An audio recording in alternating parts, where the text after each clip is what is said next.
دكتور تركي، السلام عليكم. عليكم السلام ورحمة الله. Would you like to start your count? Sorry, Muhammad. Yes.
Yes.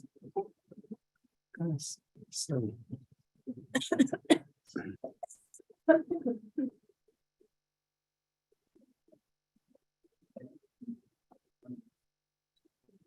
Mute, unmute already. You're not here? You're not here? Test. Can you hear? Test. أشوف. It's unmute. It's unmute يا محمد أهو. We can hear you, أشواق. هلا يا تركي، حياك الله. الله يحييكي. يسعدك.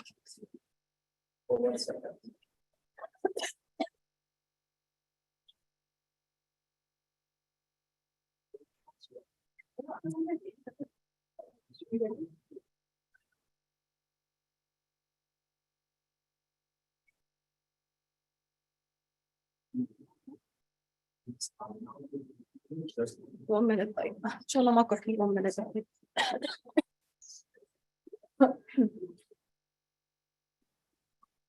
تمام.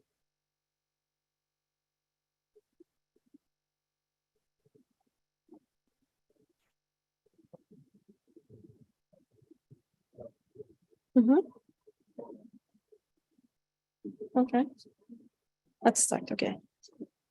Assalamu alaikum wa rahmatullahi wa barakatuh, and good afternoon, everyone. Welcome to our masterclass, which is different this year. It was including only GI in the last few years. Now we are doing GI and GU. So we'll start this day by welcoming you. This meeting chairing by me and Dr. Mohammed Al-Garni. He's the head of the cancer control at King Abdulaziz Medical City.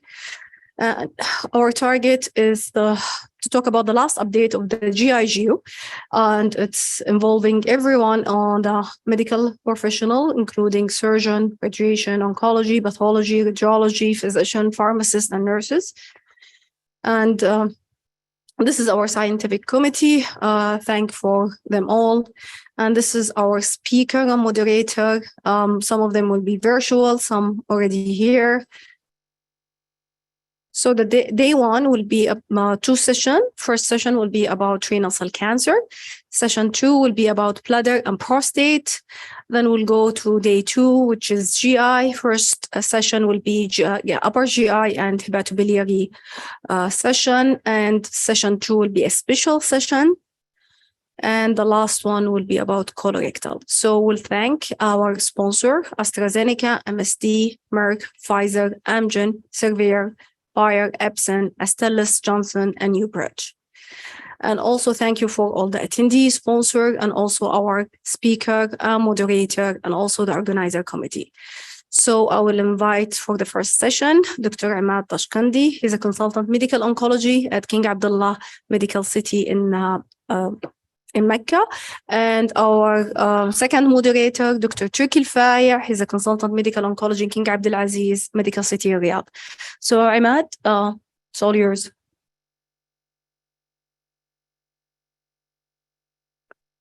Yes, thank you, Ashwaq, for the introduction, and I'm sure it will be, inshallah, a successful meeting as usual. It's my pleasure to share the first session with my co-chair and my friend, Imad Tashkandi, and the topic will be renal cell carcinoma.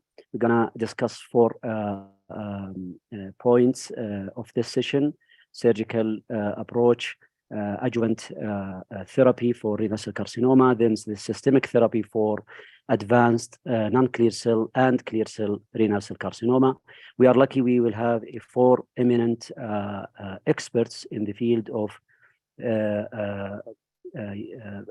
genitourinary tumors. They are actually national and regional experts.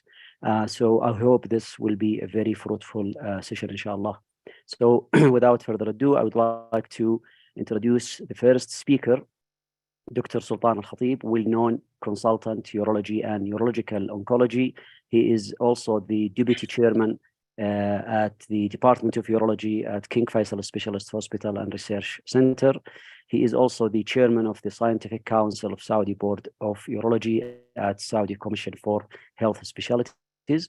He is also a former section head of the urology at King Abdulaziz Medical City, National Guard in Riyadh.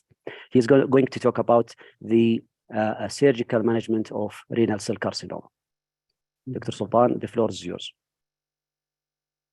Bismillah ar-Rahman ar-Rahim. Assalamu alaikum wa rahmatullah. Thank you, everyone, for being here. I'd like to start by thanking the organizing and scientific committee for the kind invitation.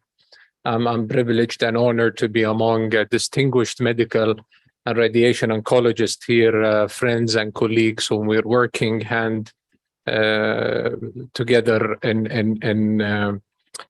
for so many years. So the topic today is going to be about the surgical management of renal cell carcinoma. And when we talk about the surgical management of renal cell carcinoma, it's a wide topic.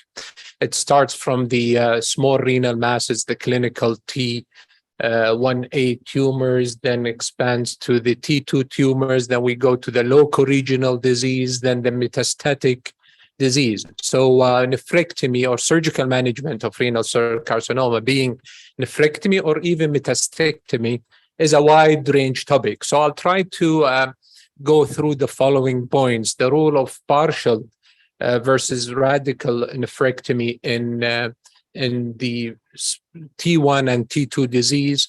Then we'll touch base on the open versus minimally invasive surgical management, whether partial or radical. But here I'll focus on partial because radical is a done deal. Nephrectomy in the locoregional disease, as well as the role of side 2 reductive nephrectomy and metastectomy. Then I'll end up by touching base on a very important topic, which is the volume outcome relationship in general, and specifically in genitourinary cancer, and specifically here, since the topic is on renal cell cancer, on nephrectomy. So if we look into, let's start with the small tumors, the clinical T1A tumors. Yes, they're the staging, clinical radiological staging of T1 tumor is standardized. However, T1 tumor are different. For example, these are 4 examples of 4 T1A tumors. Some of them are exophytic, small. Some of them are totally endophytic. Some of them are 50% exophytic, endophytic. Some are lower pole, upper pole, near the renal hilum. They're all grouped into one clinical stage, which is T1A. And here, people talk about those kind of tumor as a simple or a complex renal mass, but this is a subjective kind of terminology that does not help in standardizing the description of tumor. As a surgeon, when someone referred to me a case as a complex small renal mass for surgery or as a simple renal mass for surgery, it's actually subjective. So this was a major issue until a group from Fox Chase, led by Ozzo, described about a decade ago a scoring system for those tumors, which is called the nephrometry score. And the nephrometry score is an objective way of assessing the complexity of the T1A tumors. And it can be applied, of course, to T1B and other tumors, but most importantly, the small renal tumors. It uses a 5 actually description of the tumor that is abbreviated by renal. Use the radius of the tumor, the exophytic, endophytic, the proximity of the collecting system and renal sinus, whether it's an anterior or posterior, and the location in relation to a polar line, which is drawn here. And every one of these 5 are assigned a point, and then collectively they are given a score. And this nephrometry score is an objective way. It's been validated over the last decade and a half by so many publications that it clearly describes the complexity of a small renal mass. So this helps us as a surgeon when I have a mass with a low nephrometry score versus a mass with a high nephrometry score. It gives me an idea how complex is this tumor in terms of deciding to do partial versus radical nephrectomy for small renal masses. So it's now being the standard, and I'll show you as I go through the talk in many areas the importance of use of nephrometry score when dealing with small renal masses, and especially when considering partial nephrectomy. Another challenge with those small tumors is the underutilization of partial nephrectomy. Partial nephrectomy is the standard of care for T1A tumors. The evidence is there that it is it's equal in terms of cancer control. The survival is better, whether you're talking about overall survival or cancer-specific survival, the nephron sparing, the decline in GFR, and all the advantages. But however, there have been a lot of publications that show that partial nephrectomy in T1A setting is underutilized. This is an example of one study, and here I'll spend some time explaining this study because it's a very important one. So the colors here represent the surgeon volume, and the surgeon volume reflects the experience, of course. And here, when you look into the utilization of partial nephrectomy by surgeon volume, the one in green are low volume surgeon, blue is the intermediate volume surgeon, and red is high volume surgeon. So the utilization of the number of partial nephrectomy done by high volume surgeon is significantly higher. And here, this has been stratified by the renal nephrometry score that I just explained in the previous slide. And as you can see, the higher the volume the surgeon, the more complex renal tumor he or she is doing. So it tells you that complex tumor for a low volume, less experienced surgeon, it's easier to do radical nephrectomy, and that's it. But we know that it's not the standard of care.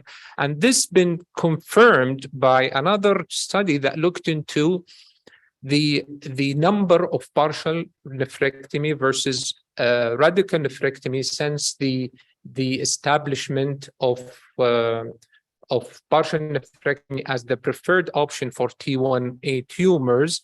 And as you can see here, that after the publications of the guidelines in the mid-2000s, there's more utilization of partial nephrectomy, especially in obese and comorbid patients. But if you look here, the odds ratio is significantly higher with the as the surgeon volume increase. High volume surgeon, those who are doing more than 100 cases per year, have a 2.5 odd ratio of performing a partial nephrectomy, especially for complex renal tumor, as opposed to low volume surgeon. And this calls for encouraging everyone to consider referring complex renal masses to a higher volume, more experienced surgeon, because we know it's the standard of care. It has, as I mentioned, an equal or superior cancer control, and of course, the advantage of saving more kidney, more nephrons, and less decline in GFR. So moving on to comparing partial versus radical nephrectomy in larger tumors, talking about T1B, clinical T1B, of course, and T2 disease. So for T1A, it's been established. That's the standard of care. But what about partial nephrectomy in larger tumors? So there have been lots of studies that looked into this. And this is an example of a meta-analysis done for earlier studies that looked into partial nephrectomy on those cases. And here, people, when they saw the advantage in smaller renal masses, they expanded the indication to larger renal masses. These are early studies. All are retrospective. None of them is randomized trials.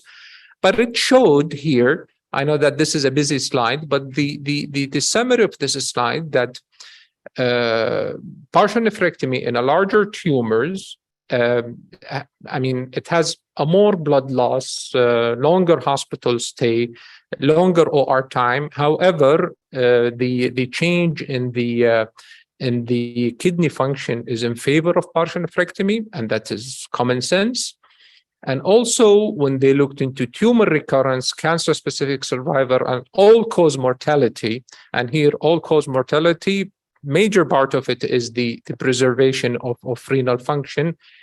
Partial nephrectomy is superior. But again, I have to warn you that these are retrospective studies. Some of them are small, most of them are biased, because, I mean, performing a partial nephrectomy is at the end of the road is left to the discretion of the surgeon, and some of them lacking major, having major limitation. So the interpretation of this literature has to be done, I mean, carefully, because this is, for example, a Cochrane database analysis of all studies published in partial versus radical and T1B and T2. and they excluded, Cochrane is very extensive. They excluded all the low quality data and so on and so forth. And this failed to show any difference in all the endpoints that they were used. So here we have to really carefully interpret the data when we're looking at partial nephrectomy in larger tumors. So a more contemporary analysis showed the same as the first one, and the bottom line here is partial nephrectomy is an option, okay, but we have to be careful. Now, moving on to whether we do our partial nephrectomy open versus minimally invasive, and namely robotic. So robotic were introduced about 20 years ago in the early 2000s, and the use of robotic were initially in the setting of pelvic surgery, but then expanded to the partial nephrectomies. And early results are summarized in this meta-analysis. So they looked into the robotic partial nephrectomy versus open partial nephrectomy, and this is in all renal tumors, small and larger renal tumors. And it showed that, robotic partial nephrectomy take a longer time. It's more expensive, of course. It has a bit more blood loss. However, the hospital stay, the length of stay, the margin rate are comparable, if not better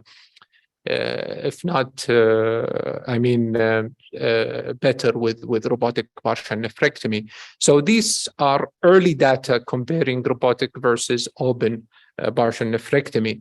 Then more contemporary studies that looked into this showed almost the same finding, consistent, which is shorter hospital stay, better margin rate, more negative margin rate, less complication rates. And it's obvious because of the all the advantages involved with the robotic versus open nephrectomy. And now it's been the standard, especially for less complex masses. Robotic partial nephrectomy is the standard of care. However, most, if not all, of the studies that compared robotic versus open looked into the functional outcome, but they did not look into the oncological outcome, which is a very important endpoint here. They're taking the margin rate as a surrogate for oncological outcome because, from historical data, margin rate are closely related to recurrence and hence survival. However, none of those studies that compared open versus partial are randomized, first of all. None of these studies looked into survival per se. They're looking into the margin rate and extrapolating the survival based on the margin rate. But it's again, studies have their own limitation, but at least if not equal, they are, robotic surgery, if not equal in terms of partial nephrectomy, it is superior in functional outcome. And based on the margin rate, we assume that it's equal to open in terms of oncological outcome. One point is that still open partial nephrectomy is an option for complex tumor. So, and this has to be really stressed because, we may be biased towards performing a robotic radical for a complex tumor rather than doing an open partial nephrectomy with all the advantages of partial nephrectomy. So an open partial nephrectomy is an option. And this these data showing that again, the complication, the length of stay, and the functional outcome is better with robotic. However, open has more advantage in cancer control in complex renal masses. Moving on from the small renal masses and the partial versus open, robotic versus partial versus radical and robotic versus open, to a more serious issue in renal cell cancer, which is the loco-regional disease. This is a local data that our group published and updated later on, and it's basically showing the stage at the presentation over the years. We know that 70 to 80% of renal masses now are discovered incidentally. The majority are low stage, clinical stage.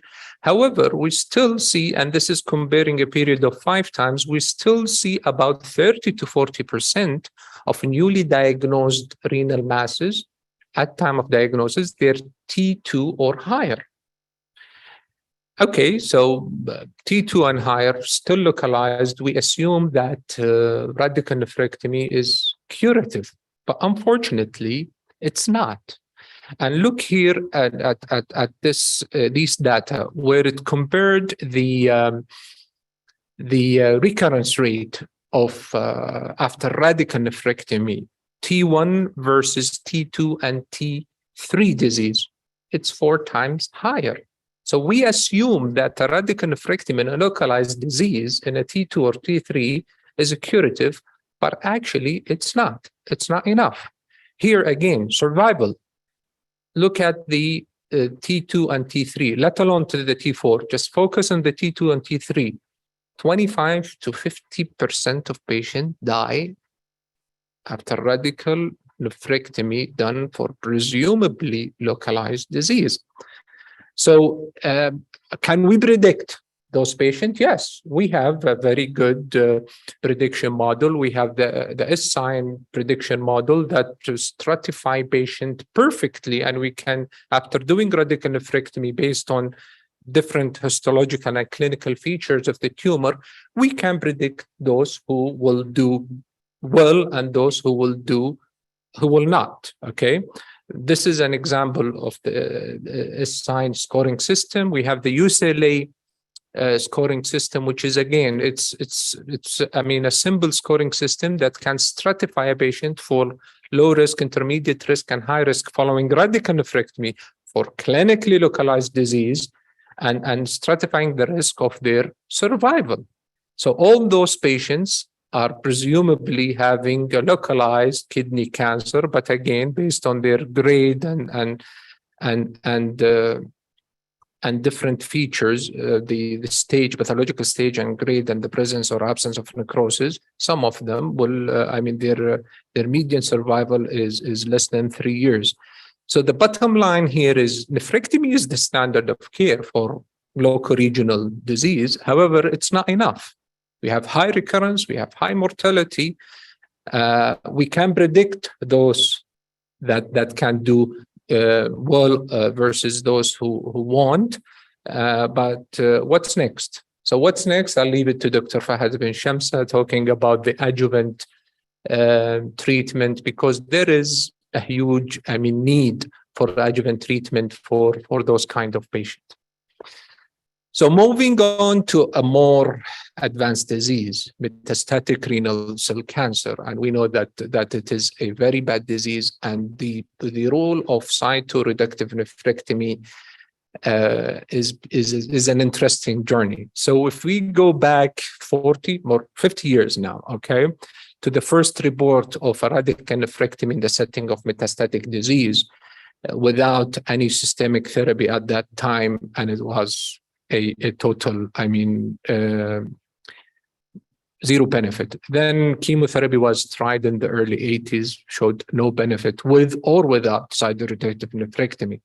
Then people were enthusiastic after the introduction of cytokines, the high-dose interleukin and interferon in the late 90s, early 2000s, the only systemic therapy that showed a complete response. And they say, okay, let's try to give those systemic therapy after doing cytoreductive nephrectomy in the metastatic settings.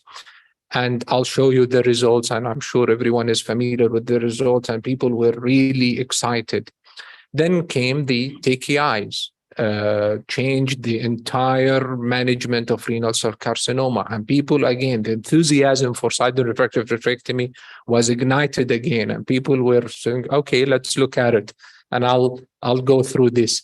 Then now there's a shift towards the immune checkpoint inhibitors. And now the question is again asked, so what is the evidence? These the early data from the cytokines era, and there were two major trials. The SWOG and an ARTC group did two trials in the early 2000s, and those trials were strongly positive in terms of survival, overall survival benefit with cytoreductive nephrectomy in combination with cytokines. And there was the meta-analysis, as I'm showing you here, and the odds ratio were highly significant in terms of survival with cytoreductive nephrectomy, and it was the standard of care. And most of the patients who went into the early trials of TKIs, 75 to 80% of them had the cytoreductive nephrectomy because it was the standard of care.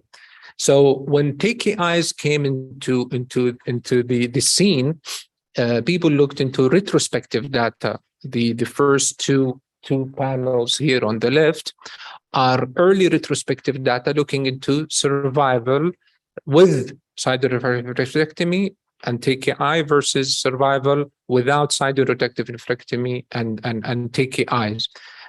This was one of the first study by Henge and his group, the famous Henge for the Henge criteria, and they showed the significant improvement in survival with cytoreductive nephrectomy. This was a small study, about 1,200 patient retrospective. Then came a larger study that included around 15 to 16,000 patients from the SEER database, retrospective, huge database, and the survival benefit was there. Yes, it's retrospective. Yes, it has its own limitation. Yes, there is a bias towards performing nephrectomy in lower risk metastatic disease versus the intermediate and high risk disease.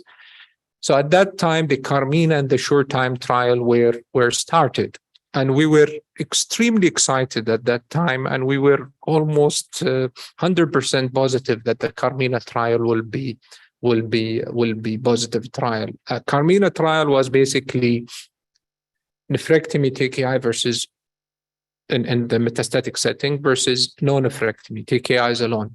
And unfortunately, the Carmina trial was negative.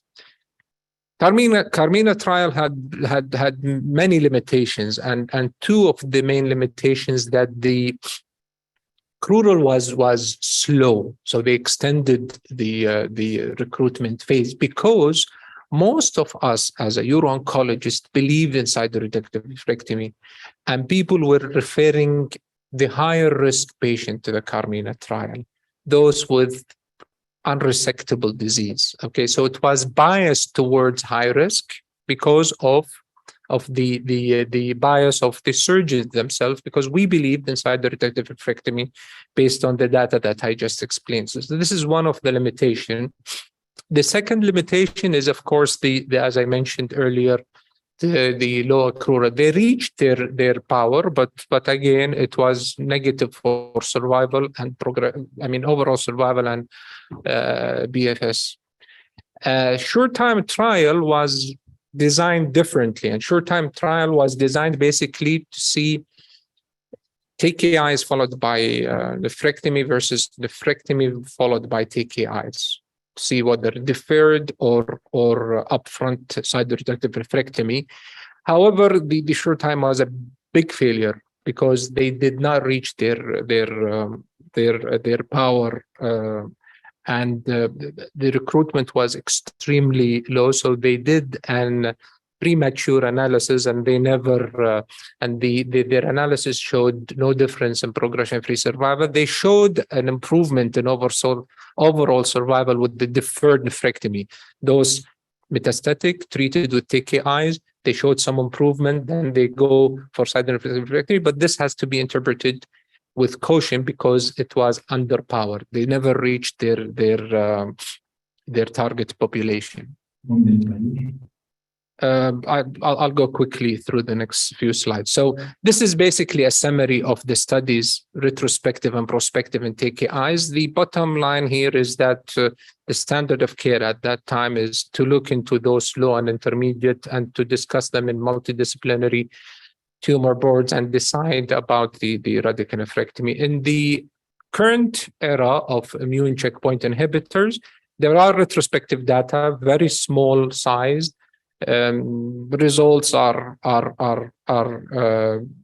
here and there. However, there are two trials that are undergoing, the Nordic Sun and the PROP trial, that they are looking into. They're designed differently. However, they're looking into the role of nephrectomy with immune checkpoint inhibitors. Some of them comparing the upfront versus deferred, and others just comparing nephrectomy versus no nephrectomy.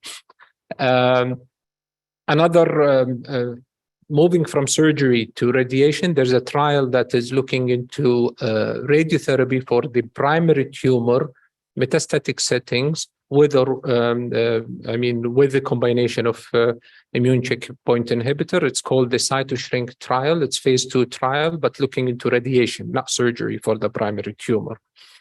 Now, metastectomy, we perform metastectomy for resectable metastatic site, less than 3. And this is based on multiple retrospective studies that show the survival benefit for metastectomy if you have 3 sites or less of metastasis that are surgically resectable. However, there's no prospective trial comparing metastectomy versus none. I'll end my presentation by talking about an important thing, which is the volume and the surgeon the hospital volume and the surgeon volume and the outcome in general, and specifically in nephrectomy. This was one of the largest studies performed in the medical field. It includes 9 million patients, 42 different surgical procedures, across 13 specialties. Basically, what this study was looking at is that what are the morbidity or the complication based on the hospital volume and based on the surgeon volume. And as you can see here, that higher volume hospitals, higher volume surgeons have significantly better outcome than lower volume surgeons, lower volume hospitals. Different specialties, different procedures. What about in uro-oncology specifically? This is a very busy table, but it looked into cystectomy, nephrectomy, and radical prostatectomy, comparing low volume, intermediate volume, and high volume surgeon, and all outcomes, mortality, complications, length of stay, cost, and rehospitalization was significantly better with higher volume hospitals and higher volume surgeons in uro-oncology. If we focus in nephrectomy, this is again a slide that I showed you earlier, and this was another study that confirmed that a partial nephrectomy with a higher volume surgeon have a significantly better outcome in all parameters, functional as well as oncological outcome. So in summary, nephrectomy or surgical management of RCC is a wide range, as I explained, from the small renal masses, partial, till the local regional disease, till the metastatic disease. So it's a heterogeneous topic, and we have to really look into each disease area differently. The decision-making process, as I showed you, is very complex, and it's always advised to have a multidisciplinary discussion among different specialty and among surgeons themselves when considering surgical management for small renal mass, local regional disease, or even cytoreductive nephrectomy, or even metastectomy. So the decision process is a complex. It's not as simple as, okay, this is a renal mass, let's do a nephrectomy. It's not. So it is. Referring complex to small tumors is a must. Referring them to higher volume hospital, higher volume surgeon is strongly encouraged based on the data that I showed you earlier. Thank you very much, and I'll be happy to take question now or later on. Thank you. One for this meeting overview, so you could ask it for carcinoma. We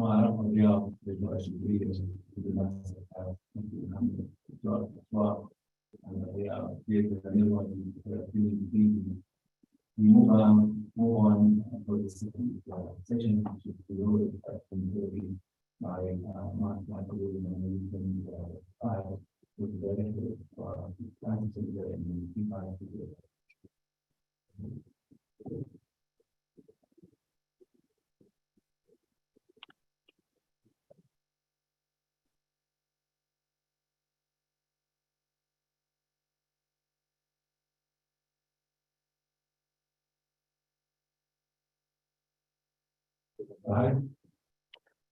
السلام عليكم ورحمة الله. معلش الصوت ما كان واضح. So it really gives me great pleasure to be with you in this meeting and to participate, unfortunately online. So I will share my slides in a minute.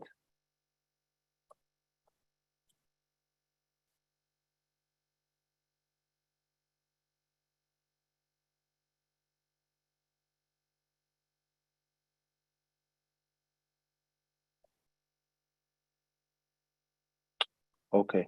It seems that I need to quit and reopen. It will be in a few seconds. Allow me for this, please, Mr. Chairman.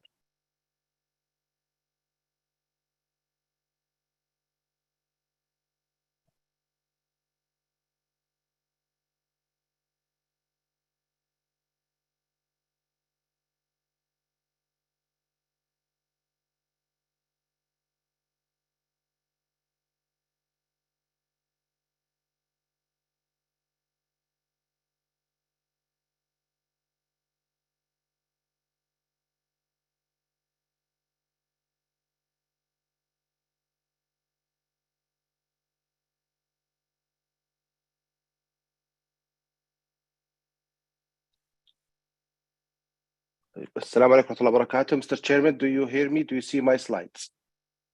Yes. Thank you very much. Thank you.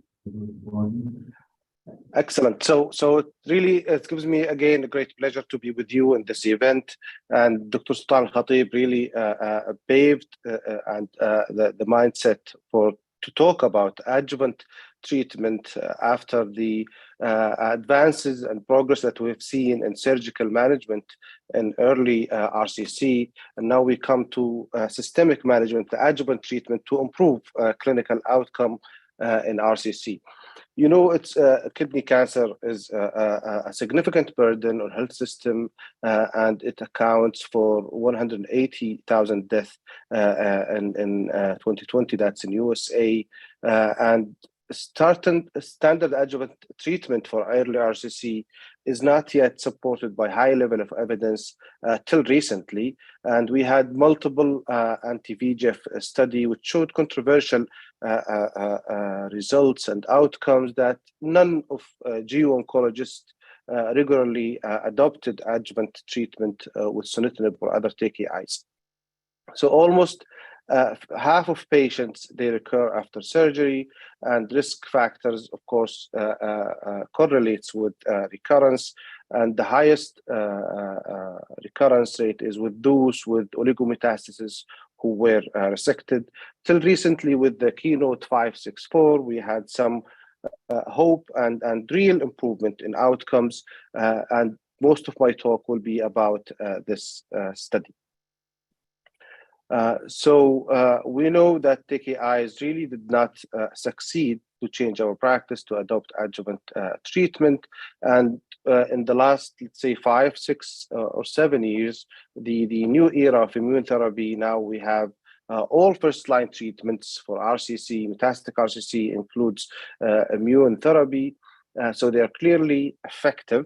And we had experience from other tumor sites that immune checkpoint inhibitors, they work in the adjuvant setting, for example, melanoma. I will be talking mostly about this study adjuvant pembrolizumab after nephrectomy of renal cell carcinoma. This is the study design, so almost 1,000 patients of higher risk patients who had nephrectomy. Within 3 months, they are randomized to either pembrolizumab for 1 year or placebo. They were stratified according to their risk factors and other important demographics. The primary endpoint was disease-free survival, and overall survival and other clinical outcomes were secondary. It's very important to know the stratification and the inclusion criteria for this study. It included a higher risk patients, and they were categorized to either intermediate high risk. Most of patients are either T2 or T3. If they're T2, they have to be grade 4 sarcopatoid. High risk are T4 or node-positive disease. The M1 which is the highest risk, is patients with after resection of oligometastatic disease. Very well balanced study, but to take your note that most of patients, 86%, were in the intermediate high risk patients. High risk were 8%, M1 and AD were 6%. So we'll talk about this. It's a challenge for the study, but it's also, I think, a strength point for the study, and we can, inshallah, touch on it later on. So node positive in this study, also another challenge, were only 6.3. The rest are node negative. M1 and AD were 5.8%.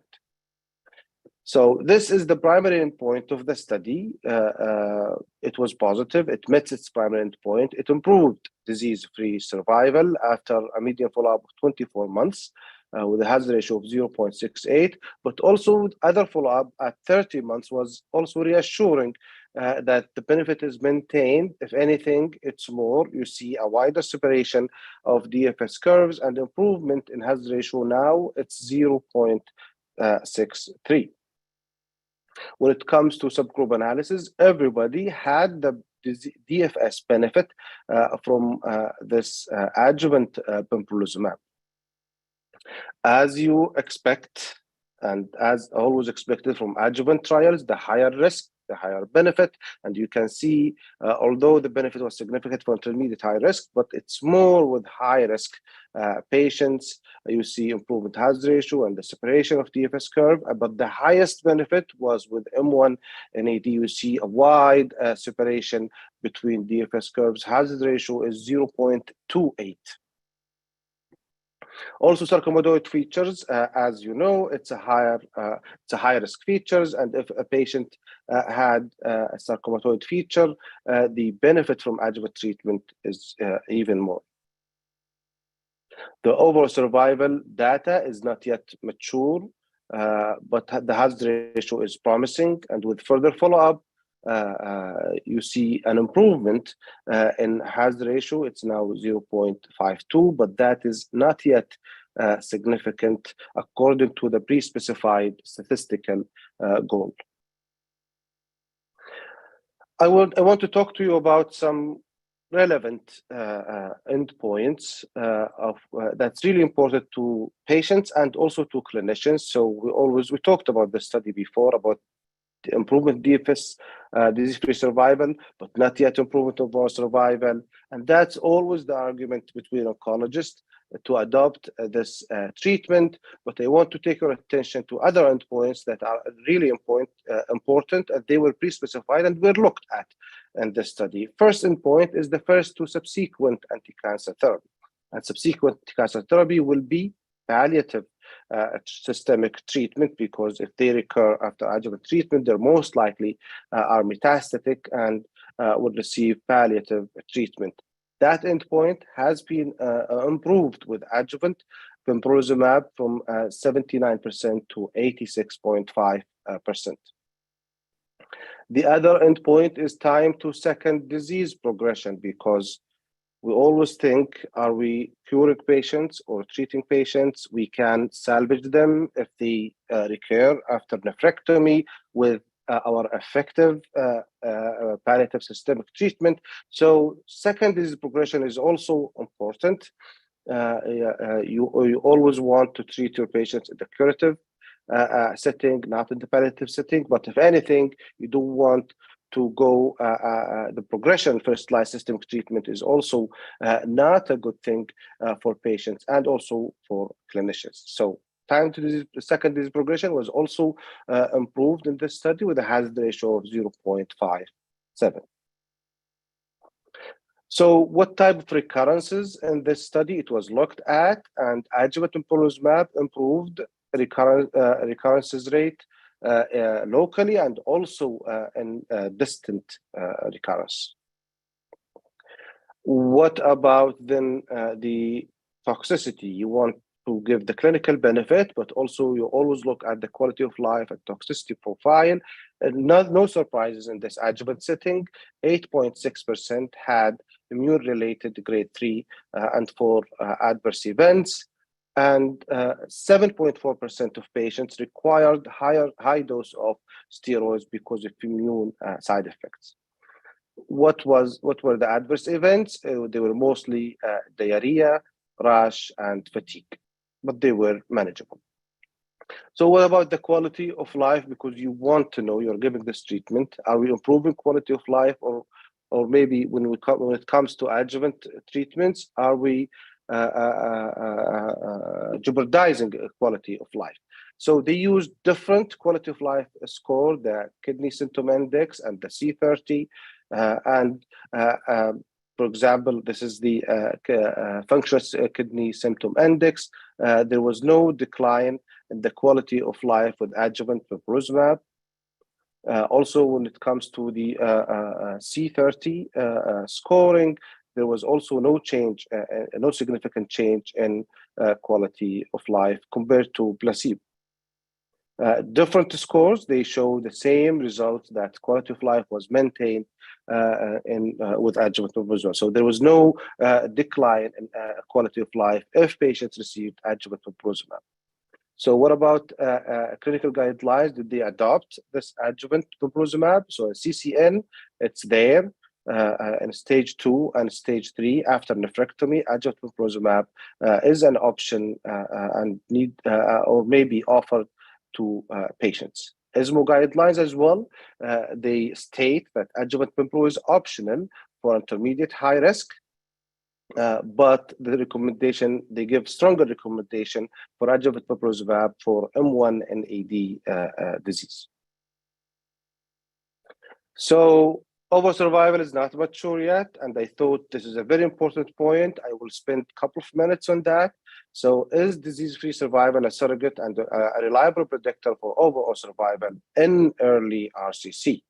So I will use a study from the SEERS Medicare database and to look at if DFS is a predictor for overall survival. So DFS was defined in this study as the time from nephrectomy to first recurrence or death, and overall survival was defined as time from nephrectomy till, of course, death.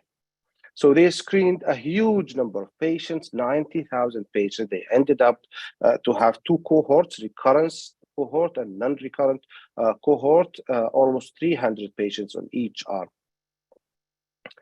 Reasonably balanced characteristics in both arms. I'd look at this. So the orange survival curve, this overall survival curve, is patients without recurrence, and the dark blue is patients with recurrence overall survival. And you can see the clear separation and clear difference, because patients with recurrence after nephrectomy, and if they have recurrence, they had shorter overall survival, so it's clear separation. And in this study, I think, although retrospective, but it gives you a hint that, as expected, DFS is a predictor for overall survival. And from this study, we know the later the recurrence, the better the survival. So if patients had recurrence in the first year, they have a worse survival than those patients who had recurrence within 3 years or even 5 years.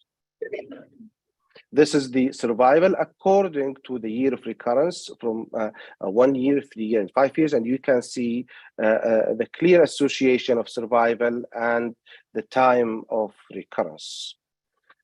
So in conclusion, this Keynote 564 study met its primary endpoint very clearly with DFS, improving disease-free survival with a hazard ratio of 0.63, and the benefit was consistent across the subgroups examined. Overall survival data is not yet mature because most of study participants are surviving after treatment for kidney cancer. So as we saw, the benefit is more with higher risk patients, and maybe that should be considered in future trial design. So this study included most of them intermediate high risk. Despite that, so that's a great challenge to the study. Despite that, it was positive and it met its primary endpoint. I see this point as actually a strength for these patients because it's not only those 10%, the highest risk patients, but everybody had the benefit. The updated analysis supports and reassures us about the adjuvant pembrolizumab benefit, and I think adjuvant pembrolizumab should be considered post-nephrectomy for patients with high risk of disease recurrence. And thank you very much.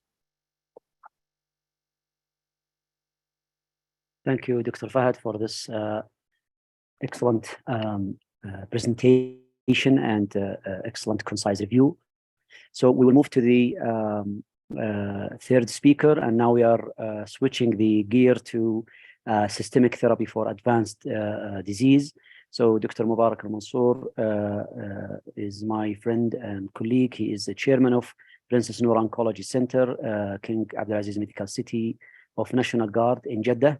He is going to speak about the systemic therapy of non-clear cell renal cell carcinoma. Dr. Mubarak.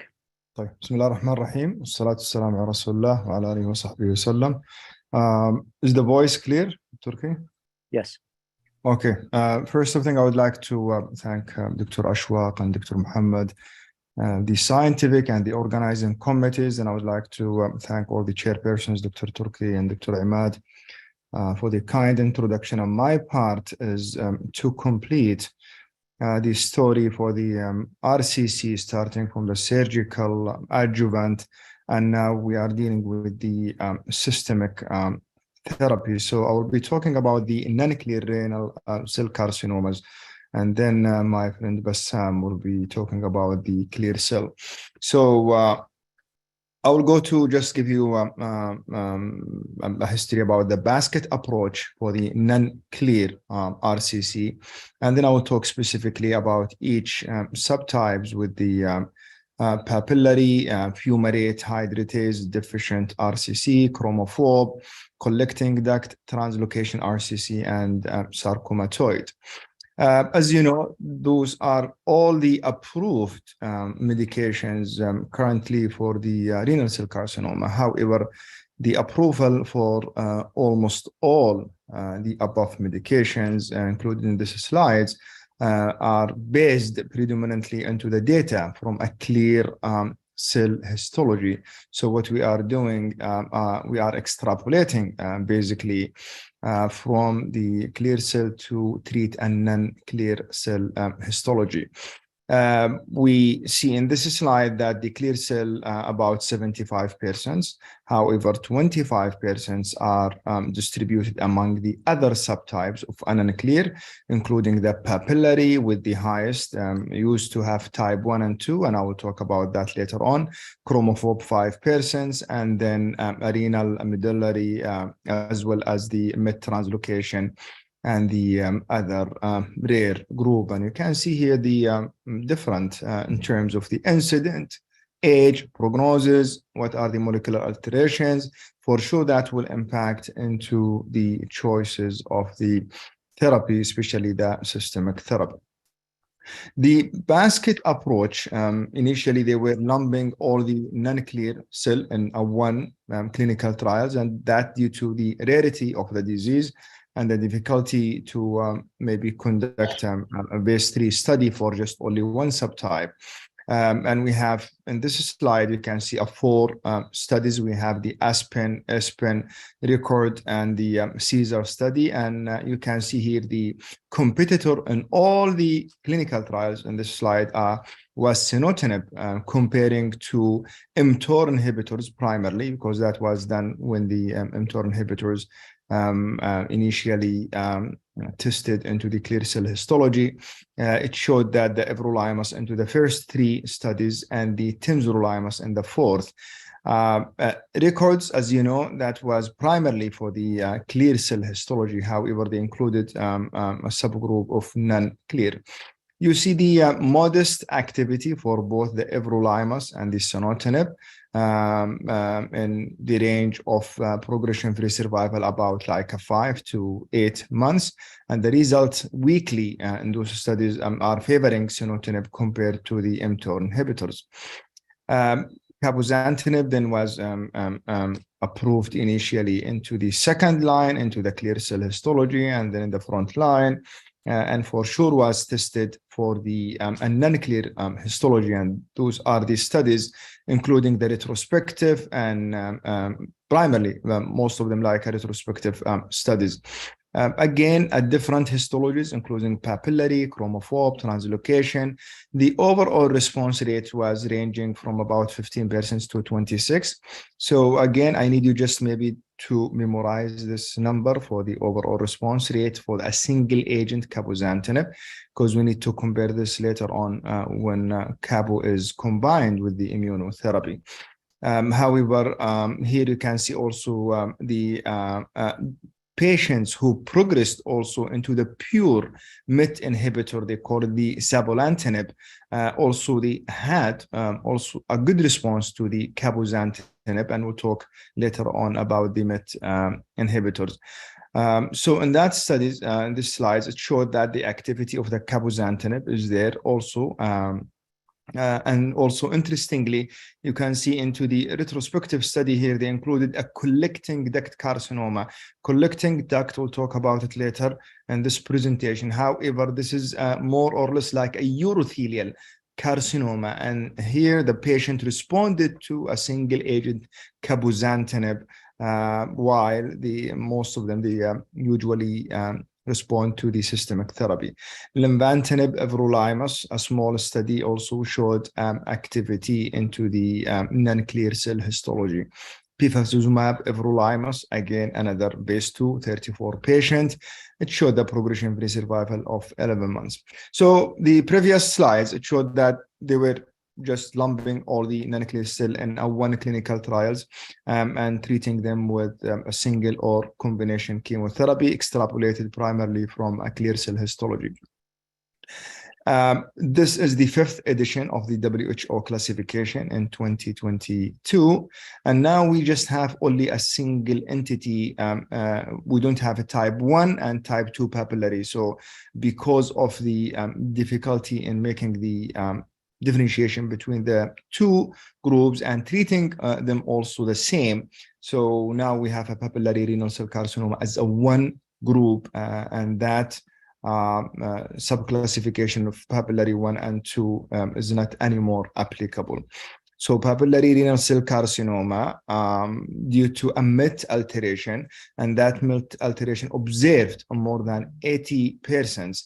And that was the rationale for this SWAG 1500 study, or they call it a PAP MET. So PAP is papillary MET, is are testing a different MET targeted therapies with the cabozantinib, which is ALK and MET inhibitors, and the cabozantinib multiticaise and crizotinib for the ALK and the MET, and the sabolantinib is a pure MET inhibitor. Sunitinib was included as a competitor in this study, and the primary endpoint was the progression-free survival. So now we have one clinical trials that was dedicated specifically for the papillary and not the other subtypes. Someone would expect that the sabolantinib, because that's a pure MET inhibitors, will be maybe the winner in the study. However, both crizotinib and savolitinib were closed earlier because no responses were observed initially in that study, and cabozantinib and sunitinib continued to have or to enroll patients. So that means that there may be another pathway other than the MIT in the biology of the papillary renal cell carcinoma. So cabozantinib, as you can see, the progression-free survival 9 months compared to 5.6 with the sunitinib, overall survival 20 compared to 16.4. So cabozantinib is active in papillary either type 1 and 2.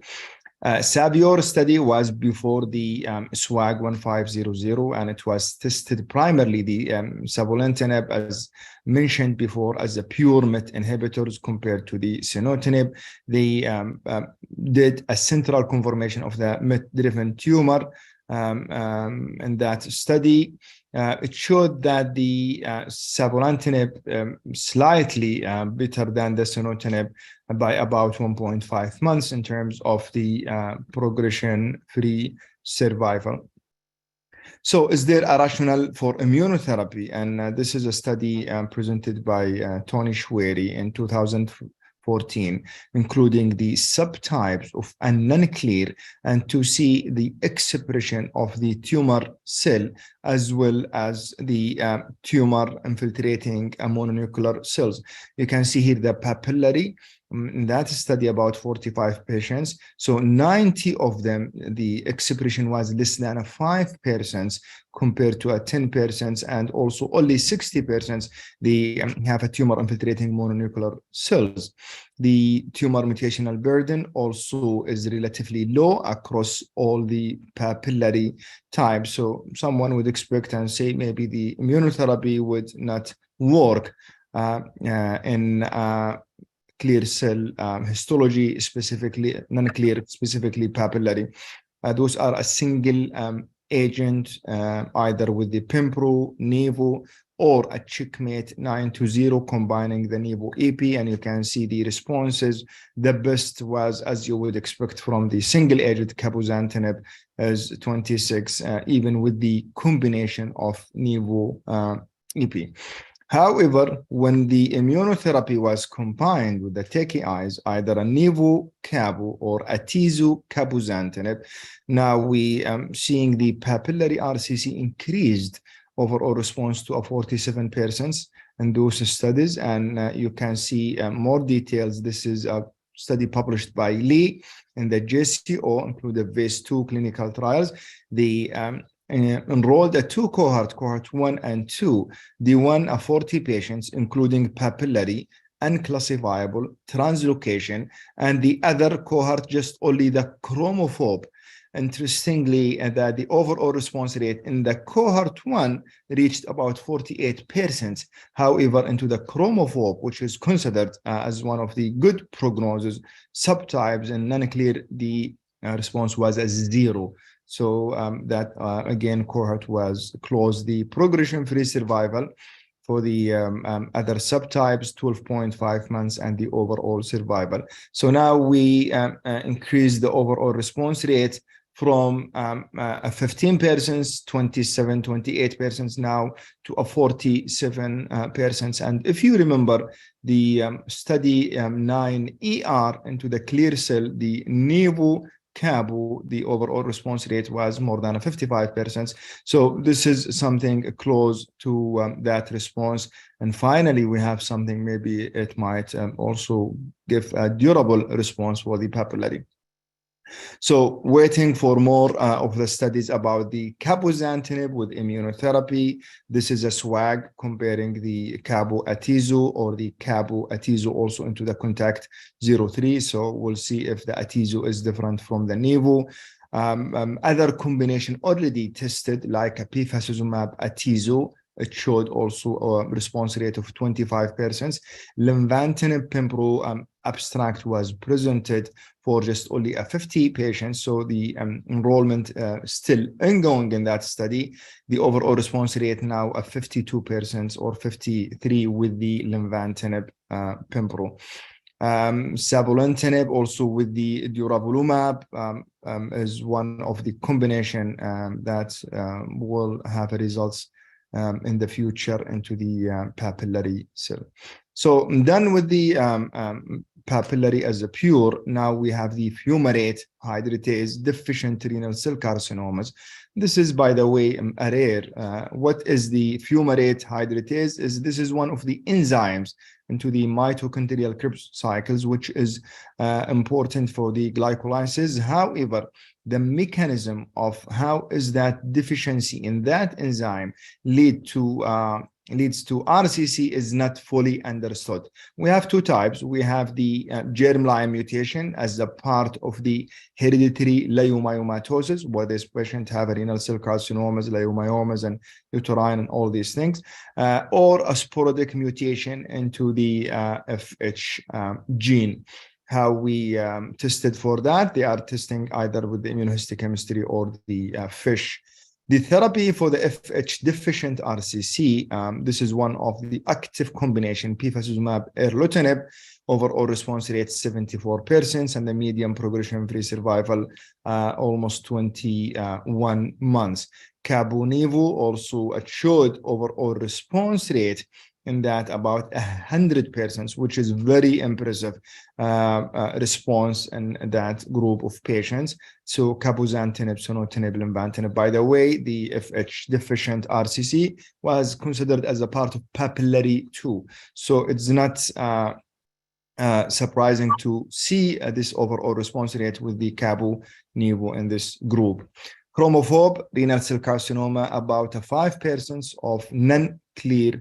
It's 5% of all the renal cell carcinomas, and the most common mutations in this group is the P10 and the TP53.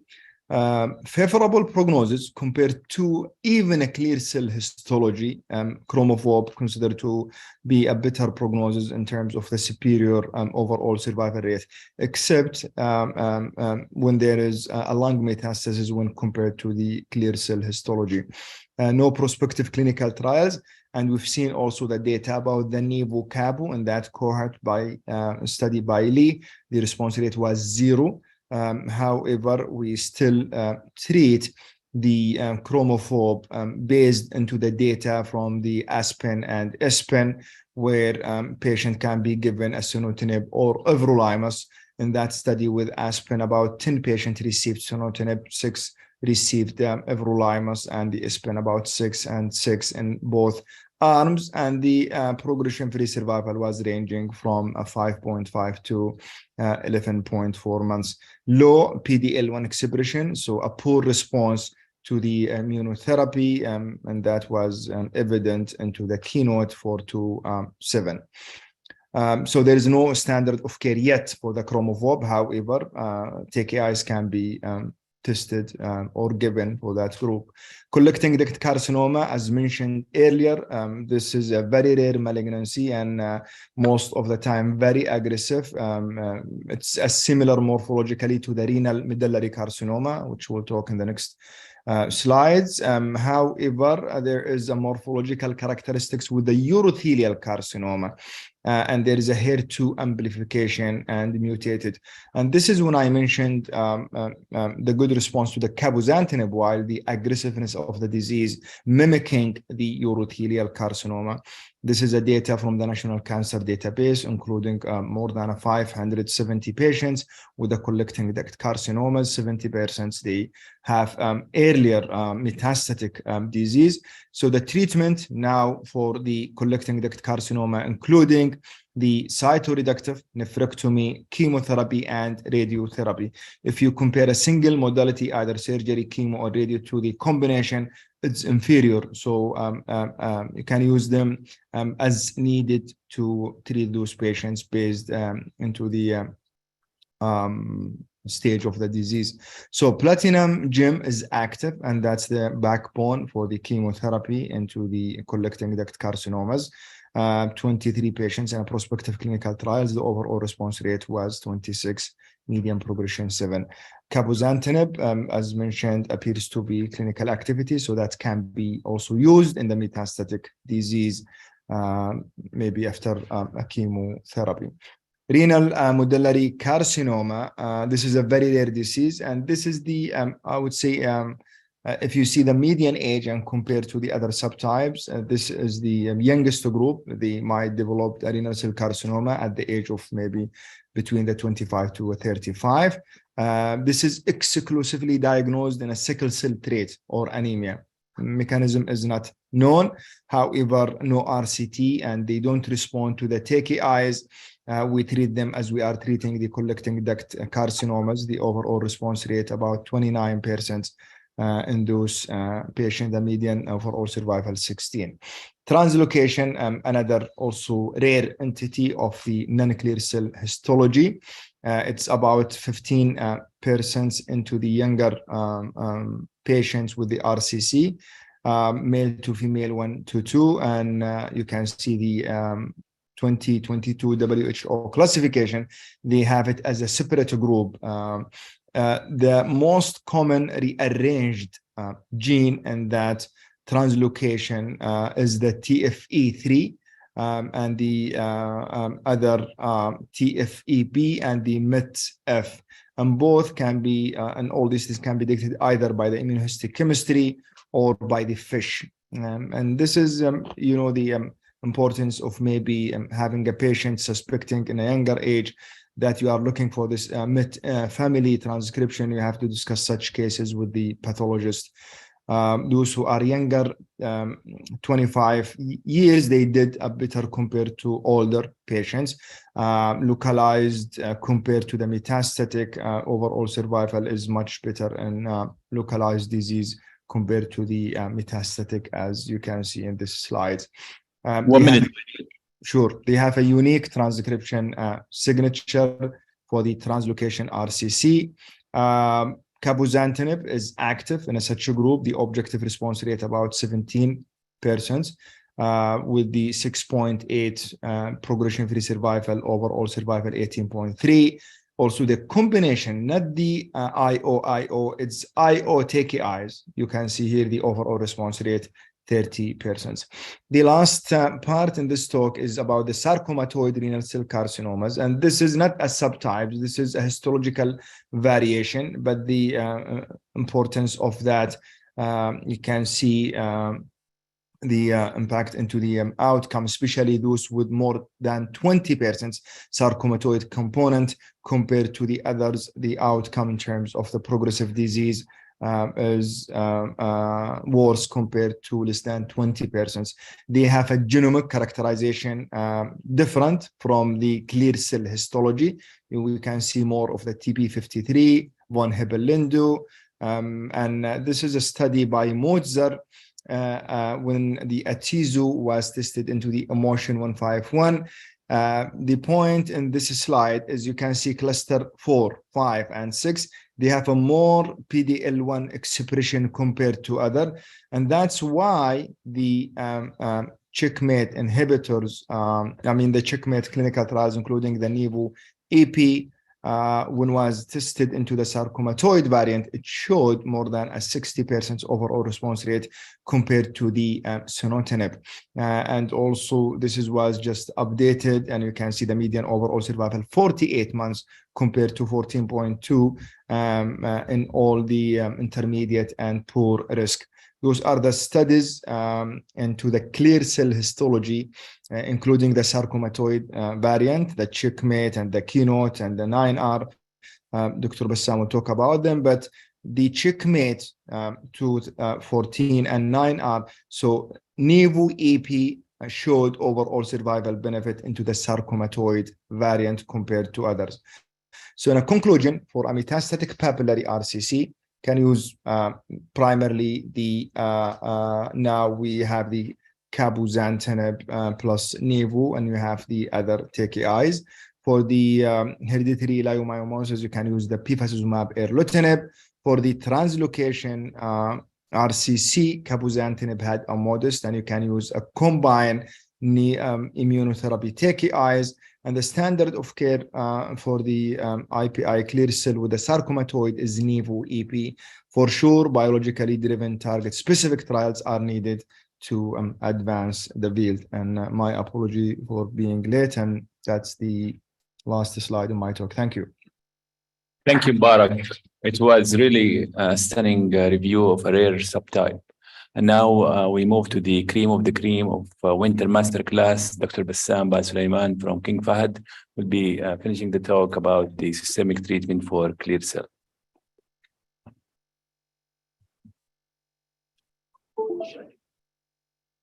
Yes. Assalamu alaikum. In the beginning, I would like to thank Dr. Ashwaq and Dr. Muhammad and congratulate them for this scientific meeting. And I would like to thank the organizing scientific committee for inviting me for presenting and participate today. So, and now we'll close this session for covering the renal cell cancer. We covered all the main talks about and how to manage renal cell cancers. And my presentation will be mainly about the systemic management of clear cell renal cell carcinoma. So no disclosures. So in the beginning, I will start my presentation about the main biological features for clear cell renal cell cancer. As Dr. Mansour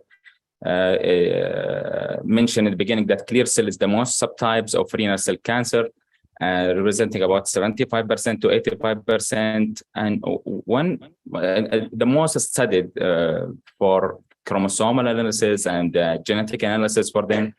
They found that von Hippel-Lindau gene mutation, either deletion or mutated or hypermethylation, is the one of the main causes associated with renal cell cancer. Either hyperproduction of VEGF or other pro-angiogenic cytokines. Also, it can cause exacerbating the angiogenesis. The other chromosomes or other target can we see in the was used initially in what's the mTOR. Once there is a mutation in the mTORs, there is increase in the tumor cell survival and resistant to apoptosis. And initially, there was a trials about everolimus was when we use in renal cell. Now nobody using everolimus in current era, but which show there is no benefit from targeting this mTOR. But we think that targeting this with other medication can help later. The other things with the clear cell that it's well known since long time, and once we start using the cytokines, is the immunogenicity of renal cell cancers. And for that, targeting this immunogenicity with immunotherapy, it changed the era of management of systemic, with systemic treatment for metastatic RCC in the last, I would say, 5 years. So what's the first line management for metastatic renal cell cancers? There's 4 options of management of metastatic renal cancers was studied and showed that this is the main target or the main option for managing metastatic renal cell cancers, and I will discuss it in the future 10 minutes. So before starting these trials, it's important to know and understand the risk of metastatic renal cell cancer. And all of us, we know the IMDC criteria, or we call it the HANC criteria, which is composed of clinical and laboratory workup, including hemoglobin, calcium, platelet, neutrophils, and also the time from initial diagnosis to treatment, which see the aggressiveness of disease and the performance score. And once we have no favorable risk, no risk factor at all, this is the most favorable prognosis. And once we have 3 or more, this is the poorest prognosis, with median survival less than a year. So this is the recommendation from most of the guidelines, either NCCN or ESMO. So depending on the risk classification to favorable or intermediate or poor. So for the favorable risk, they recommend the preferred 3 regimen, either the combination of axitinib with pembrolizumab, or cabozantinib with nivolumab, lenvatinib with pembrolizumab, as the most preferred regimen for favorable risk. Or for intermediate or poor, they add, for these 3 combinations, they add the ipilimumab, nivolumab. And the reason for this recommendation, we will discuss it now, was from the clinical trials. Here, in this trial, and this slide was planning to speak about the role of cytoreductive nephrectomy, but Dr. Khatib discussed it in detail. So just I will mention this slide for patients with metastatic renal cell cancer. My approach and our tumor board is with the role of cytoreductive nephrectomy. Maybe we can discuss it later, Dr. Sultan. That patient had good performance, BS0 with minimal extrarenal disease. Like for this patient, only there is small lung nodules. For this patient, I will recommend go with a cytoreductive nephrectomy and make sense more. For patient with poor performance status, poor risk, large primary, as we can see here, there is extensive extrarenal disease, extensive lung mets, like this patient. Nephrectomy doesn't make sense here. And we have a gray area in the middle. And this patient with the good performance, intermediate risk, moderate extrarenal disease, I'm go with starting the immune therapy, systemic therapy, and may consider nephrectomy later in the middle of treatment. So starting with the three options of treatment, I will start with the first one, with the checkmate 214, which is assessing the role of combination IO, the nivolumab and ipilimumab versus sunitinib for untreated advanced renal cell cancer. And that the primary population here was for patient intermediate and poor in the study, but they include all favorable and intermediate and poor. For the intermediate and poor, which the main population here, they include around 900 patients, 424 in each arm, and the combination of nivo-EB had a better median overall survival 47 versus 26 months, with a hazard ratio 0.68, which is statistically significant for this group. Looking for the favorable risk patient, they include around 125 in each arm. And the median overall survival was numerically better for the nivo-EB, 74 versus 68, but the hazard ratio was not statistically significant. Looking deeply also in this trial, once we look for the favorable risk, the response actually better for the sunitinib, not for the ipi-nivo, and also the progression-free survival is better for the sunitinib. So based on that, they recommend, all the guidelines, they're recommending for intermediate and poor, the ipi-nivo only, but for favorable risk is less preferred to use ipi-nivo. Going for the second trial, which is the Keynote 426, which is assessing the role of pembrolizumab with axitinib versus sunitinib. So here they include all all the risk groups, and the primary endpoint of the trial was for the overall survival was positive, as we can see here. The median progression-free survival improved for the combination is 45 versus 40 with hazard ratio 0.73. And once we look for the favorable risk, we can see here that there is no separation for the curves from pembrolizumab versus sunitinib for this group, but the response and progression-free survival was better for the combination pembrolizumab. Going for the third option here, that for the trial assessing that, it's the checkmate 9ER, which is assessing the role of nivolumab with cabazitatinib versus sunitinib. And they include the primary population here for all the risk, regardless favorable or intermediate or poor. And for the primary population, the study for median overall survival and progression-free survival was positive. As we can see here, the benefit of overall survival improved by 3 months with hazard ratio 0.7. And once we look for the favorable risk here, we can see the curves are almost the same. Even the median not reached yet, but the curve, we cannot see any difference between the two arms. But the response and the progression was favorable, the combination nivo-cabazitatinib. And last options, it's the CLEAR study, which is assessing the role of lenvatinib with pembrolizumab versus everolimus. This trial was different than the others. It has 3 arms in the trial, which is lenvatinib, pembro, or lenva versus sunitinib. And for the combination of pembrolizumab with lenvatinib, once compared to the sunitinib, there is an improvement in the overall survival with a hazard ratio 0.66 once compared to sunitinib. I didn't have a slide here for the favorable, but they have the same. There's no difference in the overall survival. So just I would like to summarize all this trial because it's different in the population and different in the medications. So the main difference here, we can discuss it here, the checkmate is combining the two immune therapy. The others, they're combining immune therapy with TKIs, but different TKI. We have axitinib, cabozantinib, lenvatinib. The other thing is different that in the checkmate 2 and 4, they start by loading dose combination ipi-nivo for 4 doses. Then they continue on maintenance nivolumab as a maintenance therapy. The others, no, they continue by the combination till until disease progression. But for this, the combination of immune therapy or TKI, these trials, they assigned that a maximum of 2 years of immune therapy for a maximum of 2 years of pembrolizumab, 2 years of nivolumab, 2 years of pembrolizumab in the clear. But is there any specific reason for that? I don't have any explanation why they make it. I think it's mainly as economic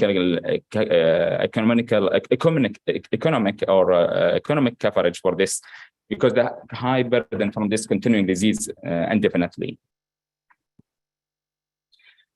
Now go to the, I know it's not statistically good to compare these clinical trials just to each other, but given that we don't have any other option to compare them, and can this comparison can help us to define which patient is better for our, which regimen is better for our my patient. So I will start by looking for the prognostic risk. There is a clear difference between the four trials that we can see the target population and depending on IMDC criteria, there is a different distribution between the four trials. As we can see here in the clear, the favorable risk is 31 and the keynote 42 is 32, higher than compared to the other trials. Also, the poor risk is, if you can see, is almost 20 or 15 in all the trials, but the clear is 9% only. And this by sure can affect the result between them.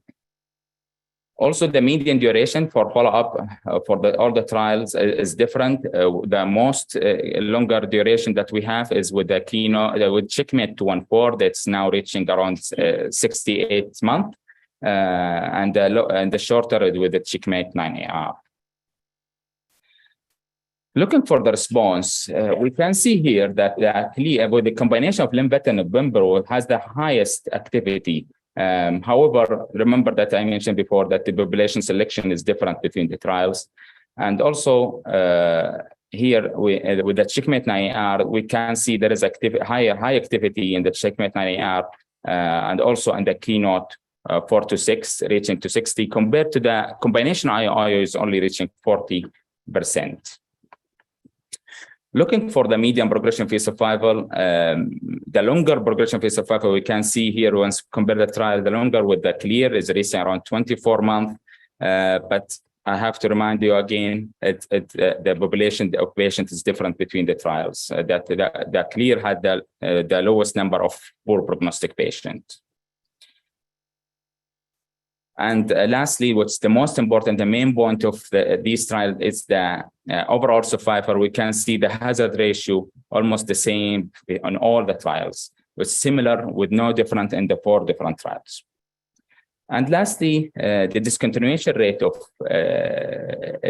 the treatment, the main regimen. We can see all the trials that have a discontinuation rate of almost 20%, maybe higher with the cabozantinib reaching 27%. And the 25 and the clear and the lenvatinib pembro. Look specifically for the good risk. We can once I collect all the trials for the combination TKI with immune therapy, we can see here that the patient with favorable risk has the lowest less activity in the hazard ratio compared to the intermediate and poor. As we know, all the checkmate 214 show there is no difference between them and the overall survival. I explained before. So the question, why a good risk patient had not responded better to immune therapy?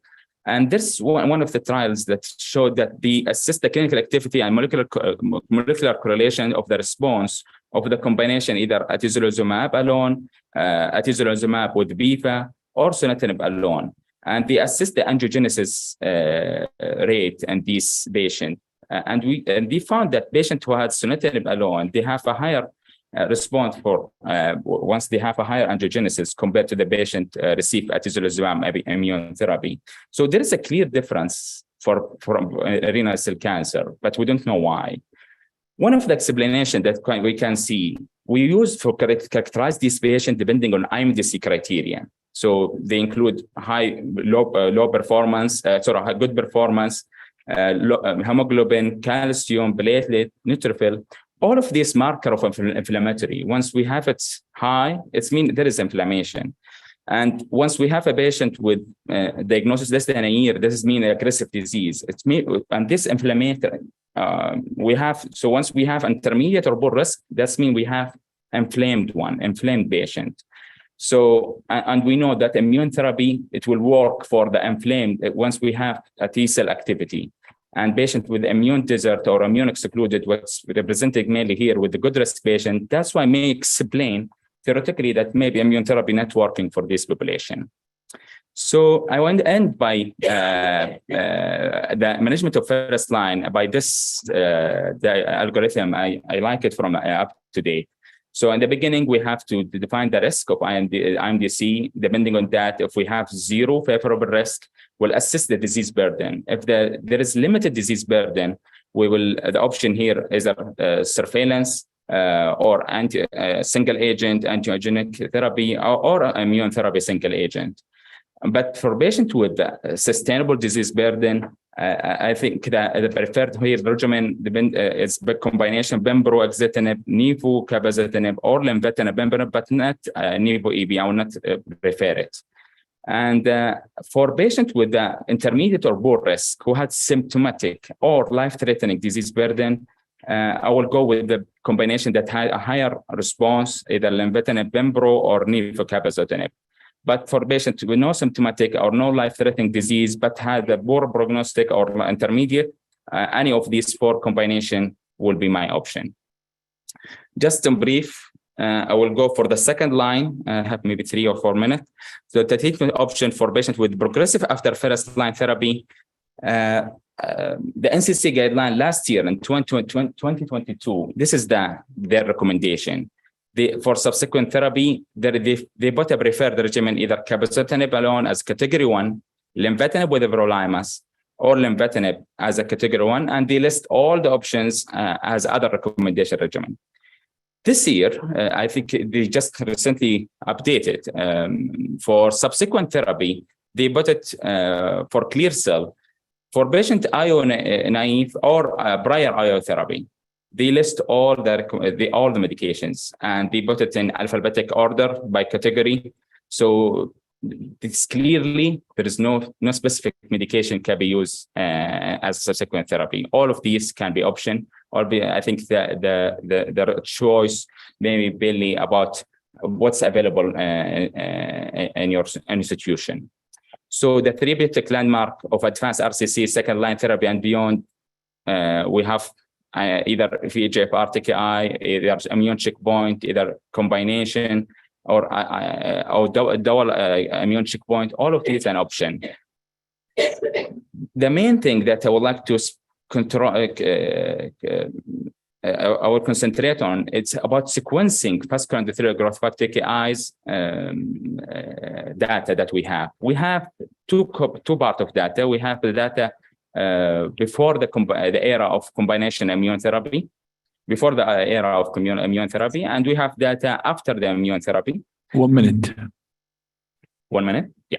Okay. So I will pass these. I will go for the novel. Yeah. So I will go for the last thing is what's the novel target that we have in metastatic RCC? We have belzutifan. Belzutifan, advanced clear cell RCC, it's studied now. It's approved by FDA for specific population that they have hereditary von Hippel-Lindau disease. And last year, ASCO GU 21, there is a phase 1/2 trial assessing the role of belzutifan in patients with potent selective oral small molecule HIF-2 alpha inhibitor as the anti-tumor activity in clear RCC. And they include patients who had multiple lines of systemic therapy in the metastatic RCC clear cell. They use a dose of 120 milligram orally daily. So the mechanism of action of belzutifan is mainly it's HIF alpha inhibitor. So once we have a hypoxia, this HIF alpha will make a complex with the beta, and this complex will cause cell proliferation. Once we have the inhibitor, will inhibit this complex to be combined, and will inhibit the proliferation. And it showed that belzutifan showed a clear objective response rate by 25%, and the median progression phase survival reaching around 14 months.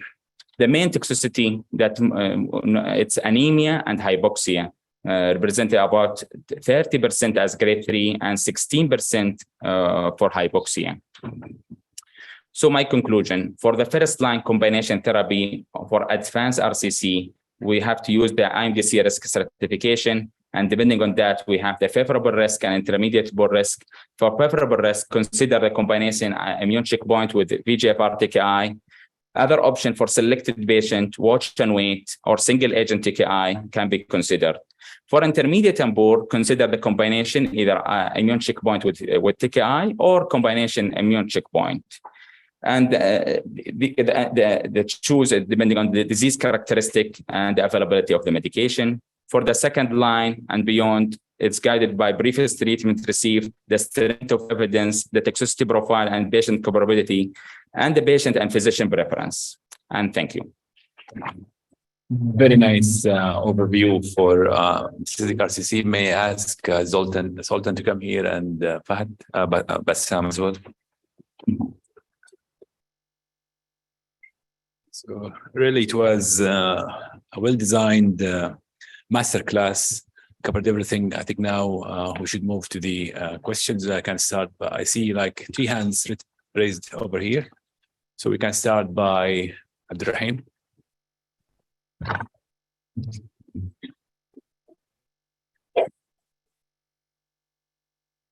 Assalamu alaikum. Thank you for the first session. It was a great session. My question to Dr. Sultan.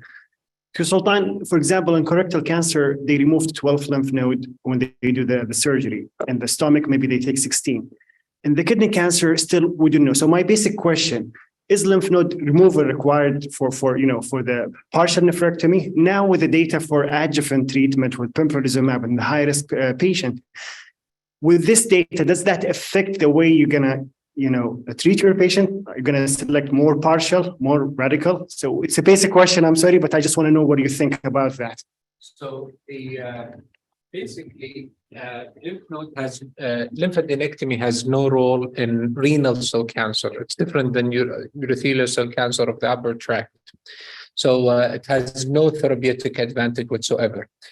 However, there are like 2 indications for lymphadenectomy. With renal cell cancer. Number 1, if you're planning a partial nephrectomy and there is for a small renal mass and there is a questionable lymph node, so we do the lymph node, send it for frozen, and if it's positive, we do radical, we convert. So that's one indication. The other indication is that if you have a localized lymph node, although there's no evidence that doing lymphadenectomy improves survival, but if there is a gross localized lymphadenopathy, we do radical with lymph node extension, lymph node dissection for prognostic purposes, but not for therapeutic because it has no impact on survival. Thank you, Fahad.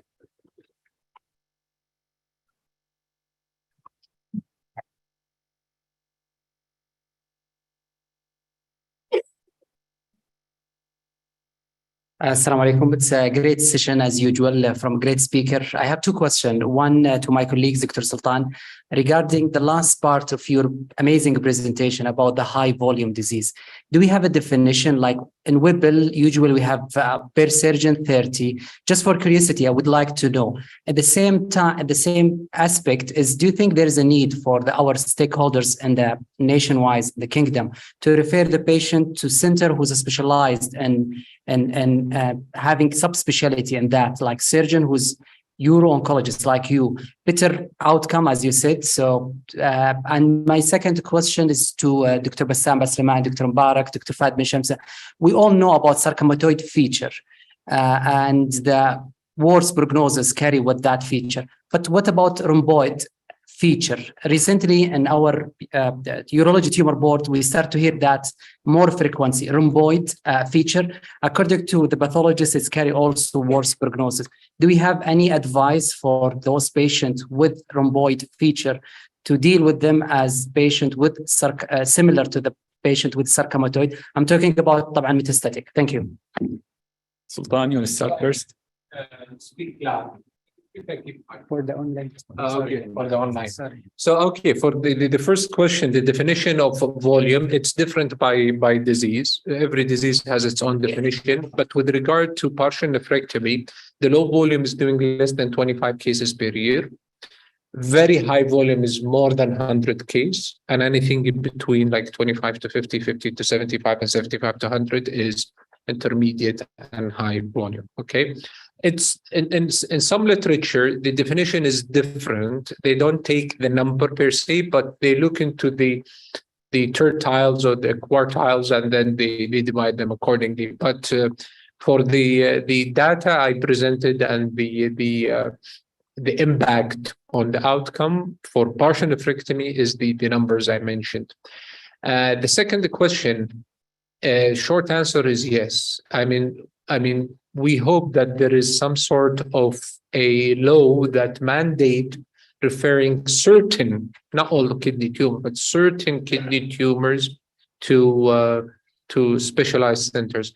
This been, for example, NIH in the UK, they stopped low volume center from performing certain complex surgeries for cancer and non-cancer, and it's by law. You cannot do, for example, Whipple if your volume is less than a certain number. But here, I mean, hopefully one day with the cluster, the image and the unifying the referral systems, hopefully we will see this one day, because it's unfortunate to see someone with a complex renal mass that can be done partial, but it's done radical for the lack of experience. Bassam? Yeah, thanks, Fahad, for this question. We know that rhomboid is once there is in the pathology, once associated with poor prognostic.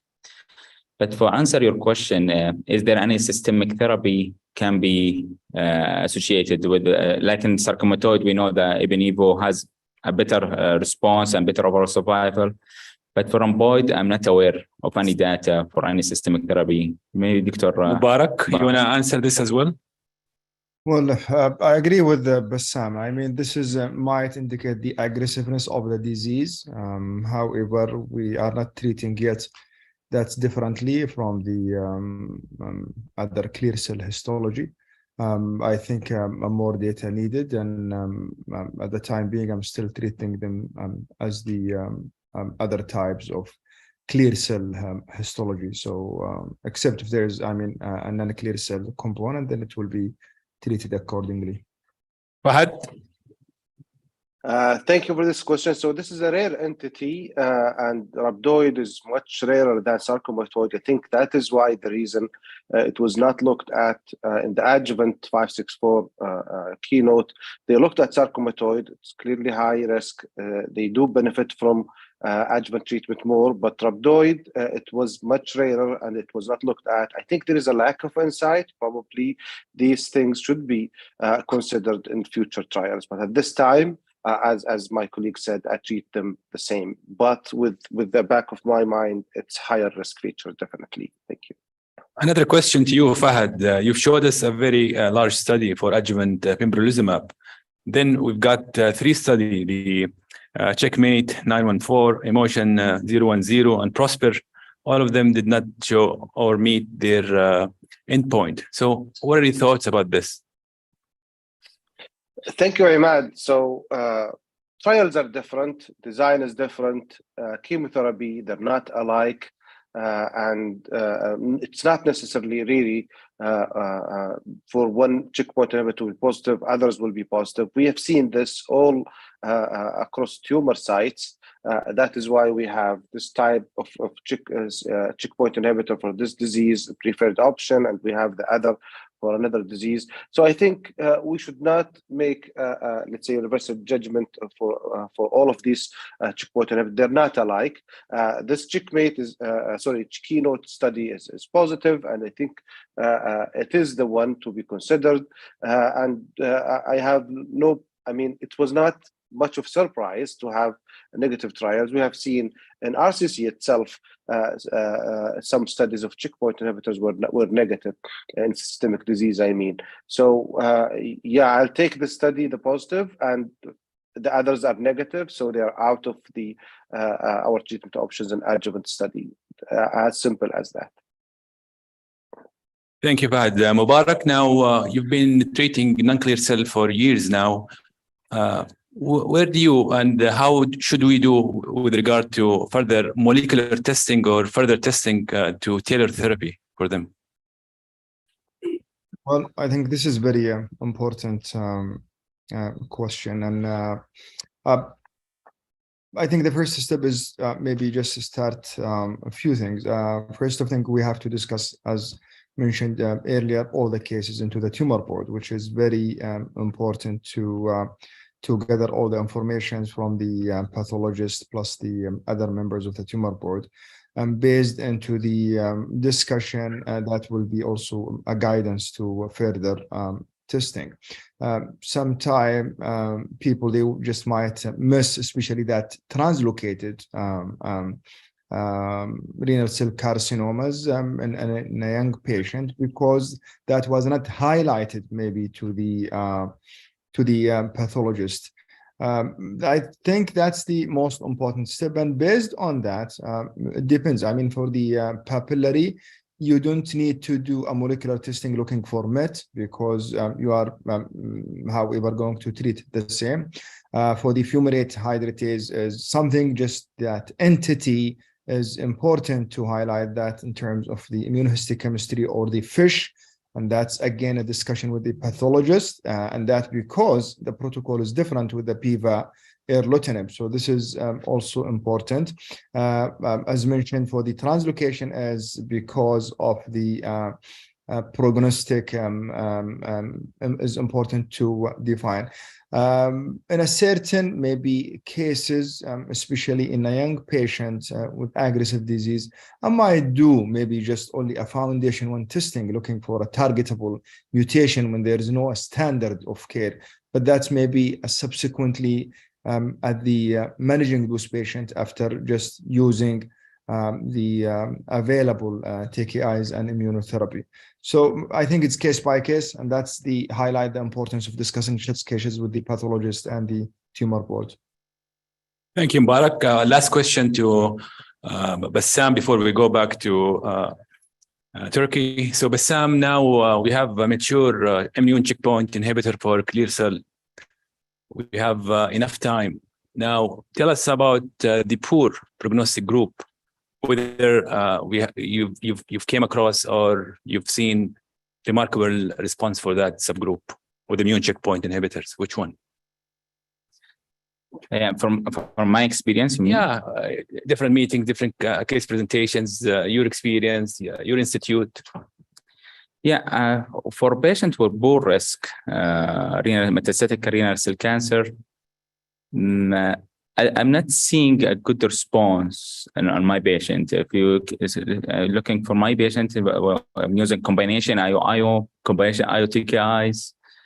I didn't have patients with poor risk, and they have a sustained and durable response from my experience. So I think still we for patients with poor risk, maybe a combination or a triplet, maybe when needed and unmet need. For patients with lower risk, intermediate and intermediate risk, we have good patient with good response, durable response, either for the immune therapy, double immune. I have patient now for almost now 2.5 years and nivolumab maintenance, and he's doing fine. And this patient with intermediate risk, but for poor risk, they will survive less than, I will say, less than 18 months or a year. Well, thank you. I wish to continue with some questions, but unfortunately we have to stick to the time. Back to Turkey. Thank you so much, Imad. There are some questions from the virtual, but I think for the sake of the time, we will finish because we have a break for prayer. So I would like to thank all of you for being with us in this session. It was very fruitful, at least from my side, because I'm not really treating renal cell carcinoma, so I learned a lot from you guys. I'm happy to have you today in this session, and thank you so much. And we'll see you soon, inshallah. Thank you. Thank you, Dr. Turki. Thank you, Dr. Ahmad. Thank you all. Thank you. والعافية أبو دانا. الله يعافيك. We'll be back at 4 sharp, please.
Assalamu alaikum.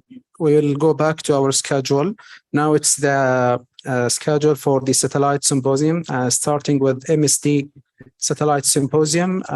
It's my pleasure to introduce a dear colleague and friend, Dr. Fahad Al-Mikbil. He's a consultant medical oncologist at King Faisal Specialist Hospital. He's going to talk about the evaluation of immunotherapy in the management of metastatic RCC, latest updates and clinical practice. Please, Dr. Fahad.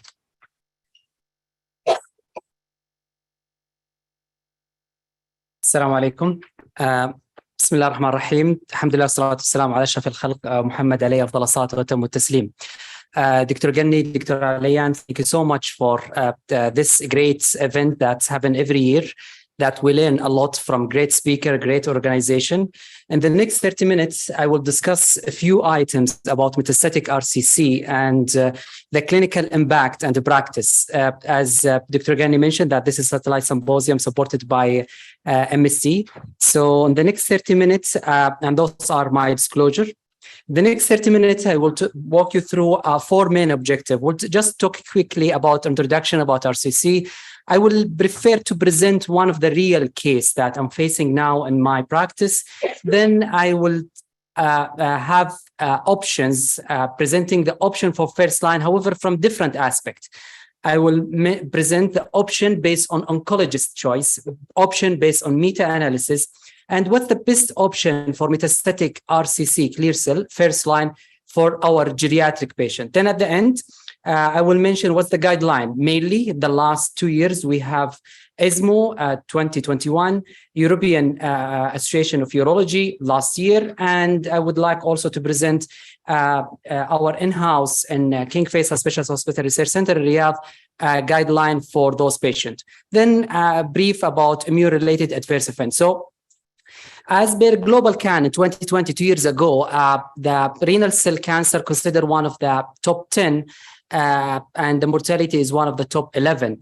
Usually the symptoms, flank pain, flank mass, hematuria, and this is the triad only happen 10%. There is associated non-specific symptoms. And also we know about the staging, about the histology that was mentioned by my colleagues in the previous session, Dr. Khatib, Dr. Bassam Basliman, and Dr. Fahad bin Shamsa. I will present this case before I will go through my main stems. So this is one of the lady from the South, young lady, 56, referred to our institution with impression of metastatic clear RCC. What's happened that 3 months ago, prior to our presentation to our hospital, she started to feel there is a jaw mass and pain mass there. So in her lower gingiva. So she seek advice there in the South. She saw her dentist. He took a biopsy. And there was also a right flank heaviness, but there is no other symptoms at all. No urinary, no GI, nor respiratory symptoms, no weight loss. Examination in general was unremarkable apart of that mass in the lower gum. Biopsy from that gingiva shows that this is metastatic clear RCC. It's unusual site, and we will discuss that later on.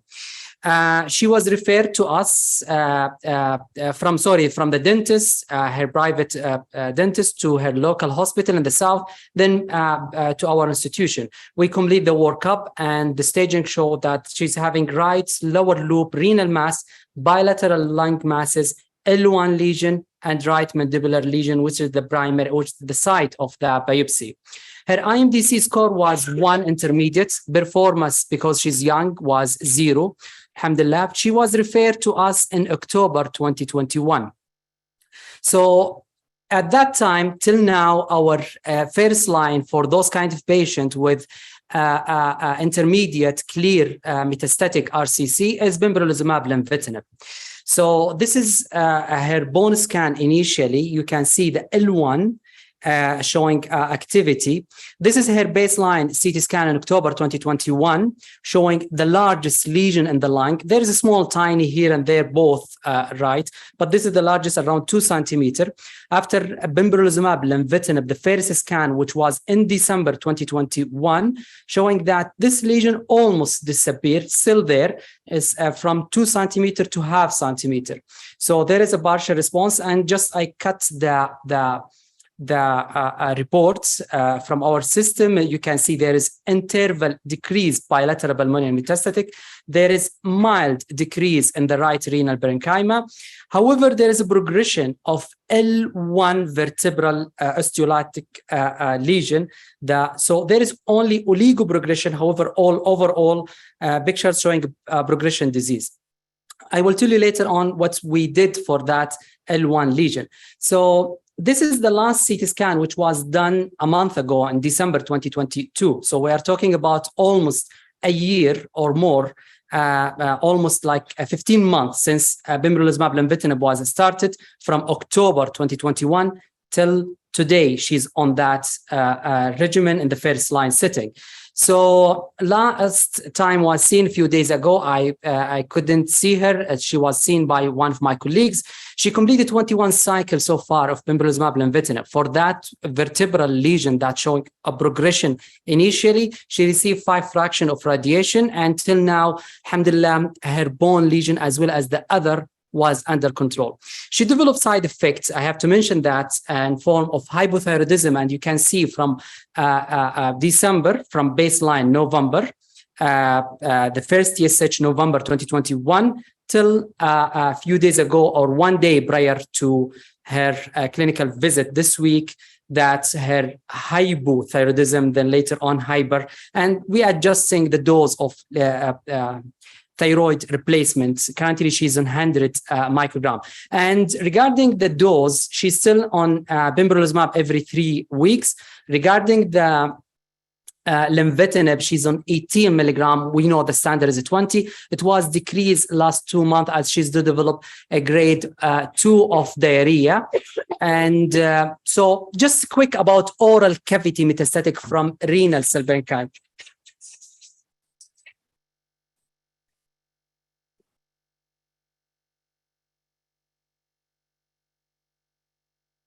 Okay, this is a musical break for a few seconds. Now back. So we usually the metastatic from oral cavities account for 1% from oral cavity, usually metastasized from lung primary, if it's male. If it's female, from breast, followed by RCC. So RCC considered as the second common site metastatic to the oral cavity, but it's still very rare to find that. So there is a literature review about 66 cases, and usually when we look to the gender distribution, the male more than the female to have this. However, our patient that I presented to you, she's a female, and usually there is no difference in the age from young to the geriatric population. And usually the most common, the oral cavity, is the tongue, followed by parotid gland, then gingiva is like the patient that I present. So back to the presentation. How I approach my patient when I see them first in my clinic regarding management for metastatic RCC. I'm looking for a tumor histology and extent of the disease. And for sure, we have to look for risk stratification, as well as also, this is the 3 main items. I have to look for comorbidity, for if there is any contraindication to use VGF, and if the patient is having autoimmune disease.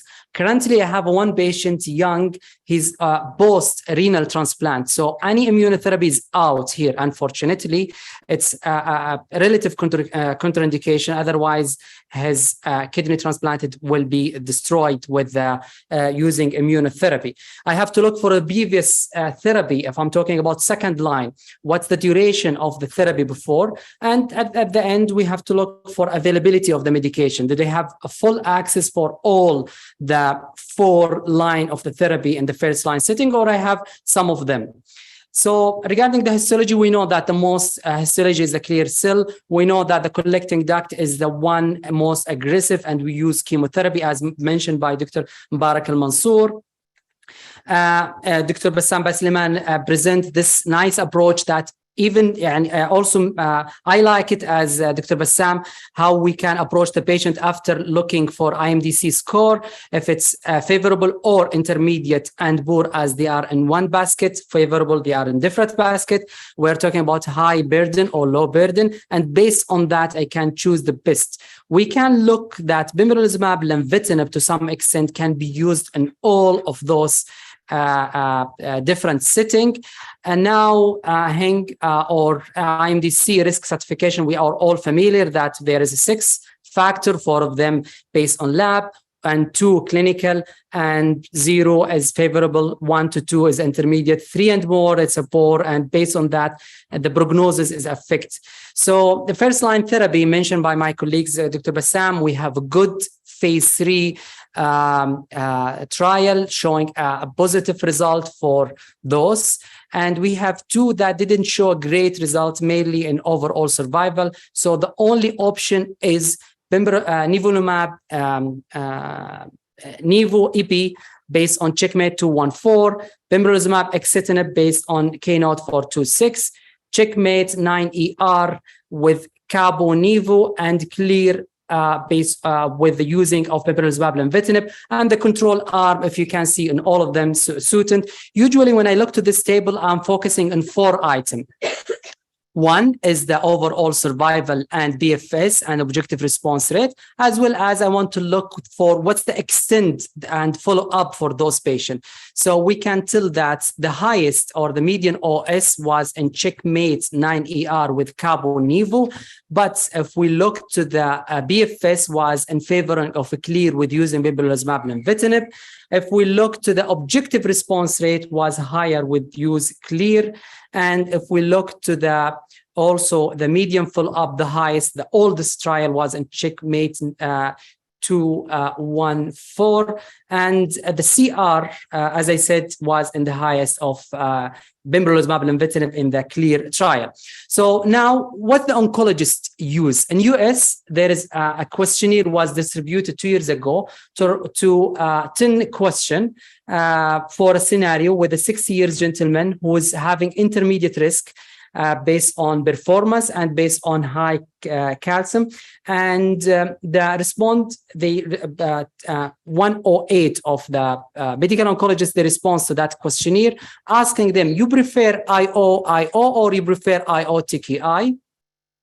And we can say that most of the academic oncologists, they prefer IO over the general oncologist or the oncologist who's working in the community. And when you ask the physician who choose IO over IO-TKI, what their explanation was long-term toxicity from IO-TKI and less effectiveness. If you ask the other group who choose IO-TKI and they did not prefer IO, again, the same scenario. So, however, the agreement between all of those 100 US or American oncologists, they advise to do phase 3 comparing between those two, IO or IO-TKI. So this is a lowest level of evidence when you ask about an expert. We have a meta-analysis published recently last year in January 2022 through the European Urology Journal, and they reviewed the 6 phase 3 trial with the 5,000 patients looking for the primary endpoint OS and BFS, and the secondary endpoint, which is the usual objective response rate and CR. So what was the winner here? For all the patients, the best was nivo-cabo. However, if you look to the intermediate risk, to be more precise, in those category patients, pembrolizumab axitinib was favoring to have better overall survival. If you look to the poor risk, pembrolizumab lenvatinib is favoring that. If we look to the BFS, pembrolizumab lenvatinib was the winner among the other. And also we have to look for the quality of life as well as the treatment-related adverse events. So the highest adverse event, grade 3 for toxicity, was against using pembrolizumab lenvatinib. But at the same time, if you look to the bottom of this slide, they have the best quality of life compared to the other. At the same time, if you look to those patients who's having least likely to produce grade 3 or 4, which is nivo-ipi, the same times they had the highest of treatment discontinuation was nivo-ipi. So it's clear that pembrolizumab and lenvatinib to some extent better than the other in favoring of the quality of life, but slightly higher toxicity than other. And that toxicity didn't lead to discontinuation of the medication. So what about the geriatric? As I said, what's the best option for geriatric? We have another meta-analysis, which again published last year, a few months ago in June, looking for 2,000 patients in geriatric population with a 14 randomized clinical trial. And the winner among the options that they even include monotherapy, TKI, is pembrolizumab lenvatinib with a hazard ratio of 0.61, as well as pembrolizumab axitinib. Okay, so what about the guideline? We have the European Association of Urology that they published their guideline in March last year, 2022, and they suggest nivo-capo or pembrolizumab axitinib or lenvatinib as the preferred option in favorable risk. In the intermediate and poor risk is nivo-capo, pembrolizumab axitinib, pembro-lenva, and nivo-ipilimumab. What about the ESMO updates? They initially have their own 2019 main guideline, but Thomas Powell and his colleagues, they updated 2 years ago, and simply they divided in this algorithm for favorable. You can choose one of those three. Intermediate and poor risk, you can add to those nivo-ipi. So what about my institution, King Faisal and Riyadh? We usually update our guideline and it's available online for the public. We updated in December last year. We have simple approach for sarcomatoid feature. We use a no sarcomatoid feature. We use pembrolizumab lenvatinib, and with sarcomatoid feature we use nivo-ipi. And everyone familiar that this is the best option for those patients with a sarcomatoid feature if they have it in their pathology report. So the last point in my presentation, I hope I'm still on the time, is immune-related adverse events. Usually it's ranging in general, not in RCC, between 15 to 80%.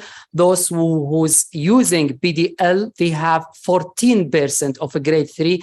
But if you use anti-CTL4, they have around doubling of that, 34% of immune-related adverse events. What's the mechanism? We don't know. And there is a different and unique of the adverse event of the patient in immunotherapy, and we'll discuss it in a few seconds. And regarding the organ involvement and regarding the timing and the incident, we have the common terminology version 5, and I believe last year they updated. We have version 6, and there is no much difference. We know what's a grade 1 asymptomatic, you discover it accidentally, or the patient having mild symptoms. And when I meant discover accidentally, either by lab or by image, you have moderate when the patient presented with minimal symptoms. A grade 3 is the patient having significant symptoms affecting his daily activity, mainly ADL.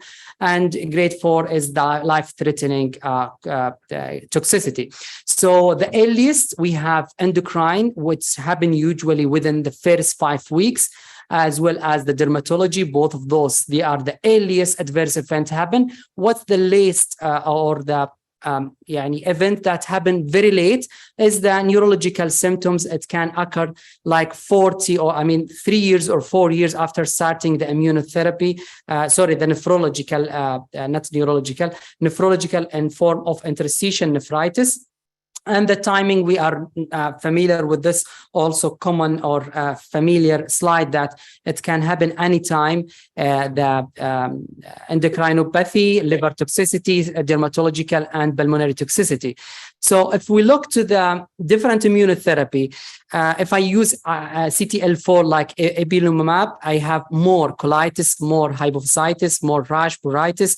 If I used BDL, the pneumonitis, hypothyroidism, arthralgia is more. Also, it's different between one organ to another organ, one cancer site to another cancer site. And then small cell lung cancer, they have more of pneumonitis compared to melanoma, but the other symptoms more in melanoma compared to non-small cell lung cancer is the colitis and GI symptoms and dermatological symptoms. If we look to our topic, which is the RCC, they usually more likely to have pneumonitis and dyspnea compared to melanoma. Melanoma, they are more to have arthralgia, hypothyroidism.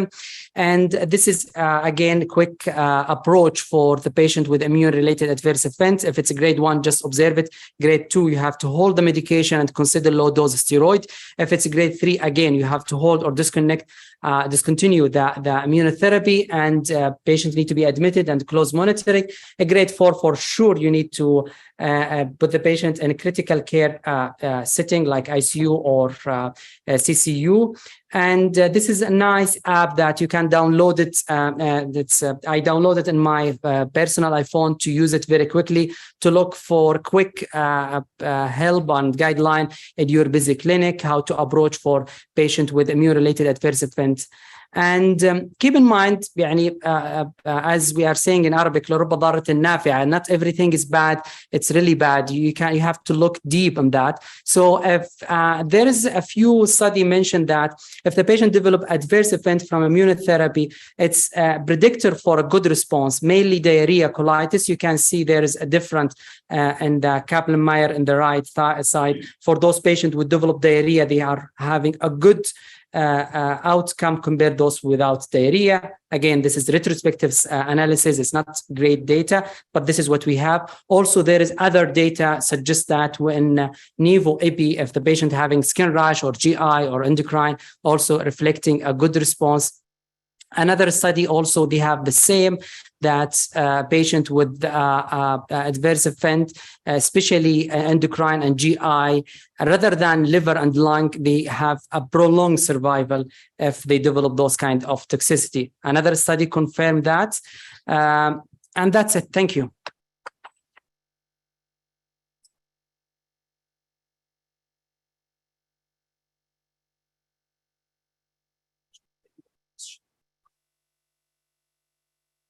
So the floor is open for any question.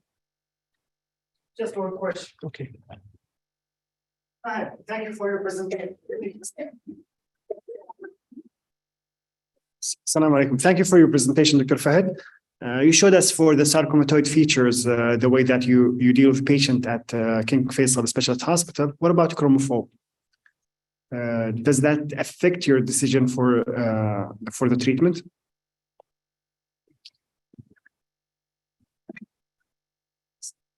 Thank you, Dr. Abdurrahim, for this question. Yes, regarding those patients, still, if it's clear cell, we are dealing with them like like pembrolizumab lenvatinib, without like, it's not like they are dealing with them a different entity. The only entity with a clear cell is sarcomatoid. But for chromophobe, no, we are dealing with them like the other, with no much difference. So one question, Fahad. What about those patients who receive Pembro and lenvatinib and they achieve complete response? So when do you stop your therapy, and what therapy you would stop on those patients? Yeah, I wish I have this patient. Inshallah, that lady, she will achieve that. You know, there is no right or wrong here. It's one of the two options. Either you can stop and close monitoring, or you can continue. But as far as I know, on the clear trial, it was till progression or side effect. There is no limits of that.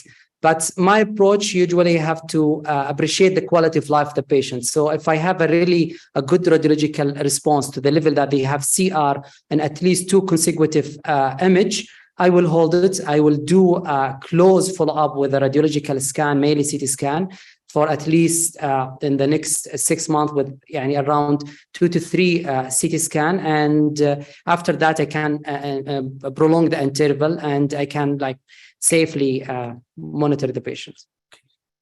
Thank you very much, Fahad. That was really interesting. So now we'll move to the second satellite symposium supported by PMS.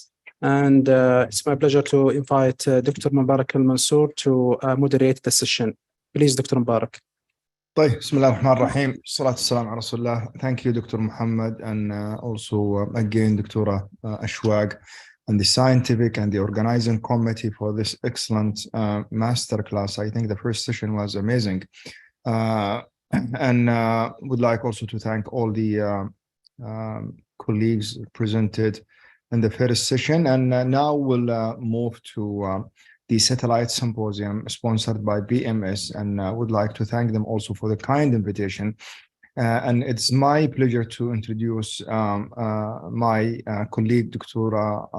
Rula Mufti. Dr. Rula Mufti, one of the senior oncologists at Princess Noor Oncology Center, managing GU cancer and lymphomas.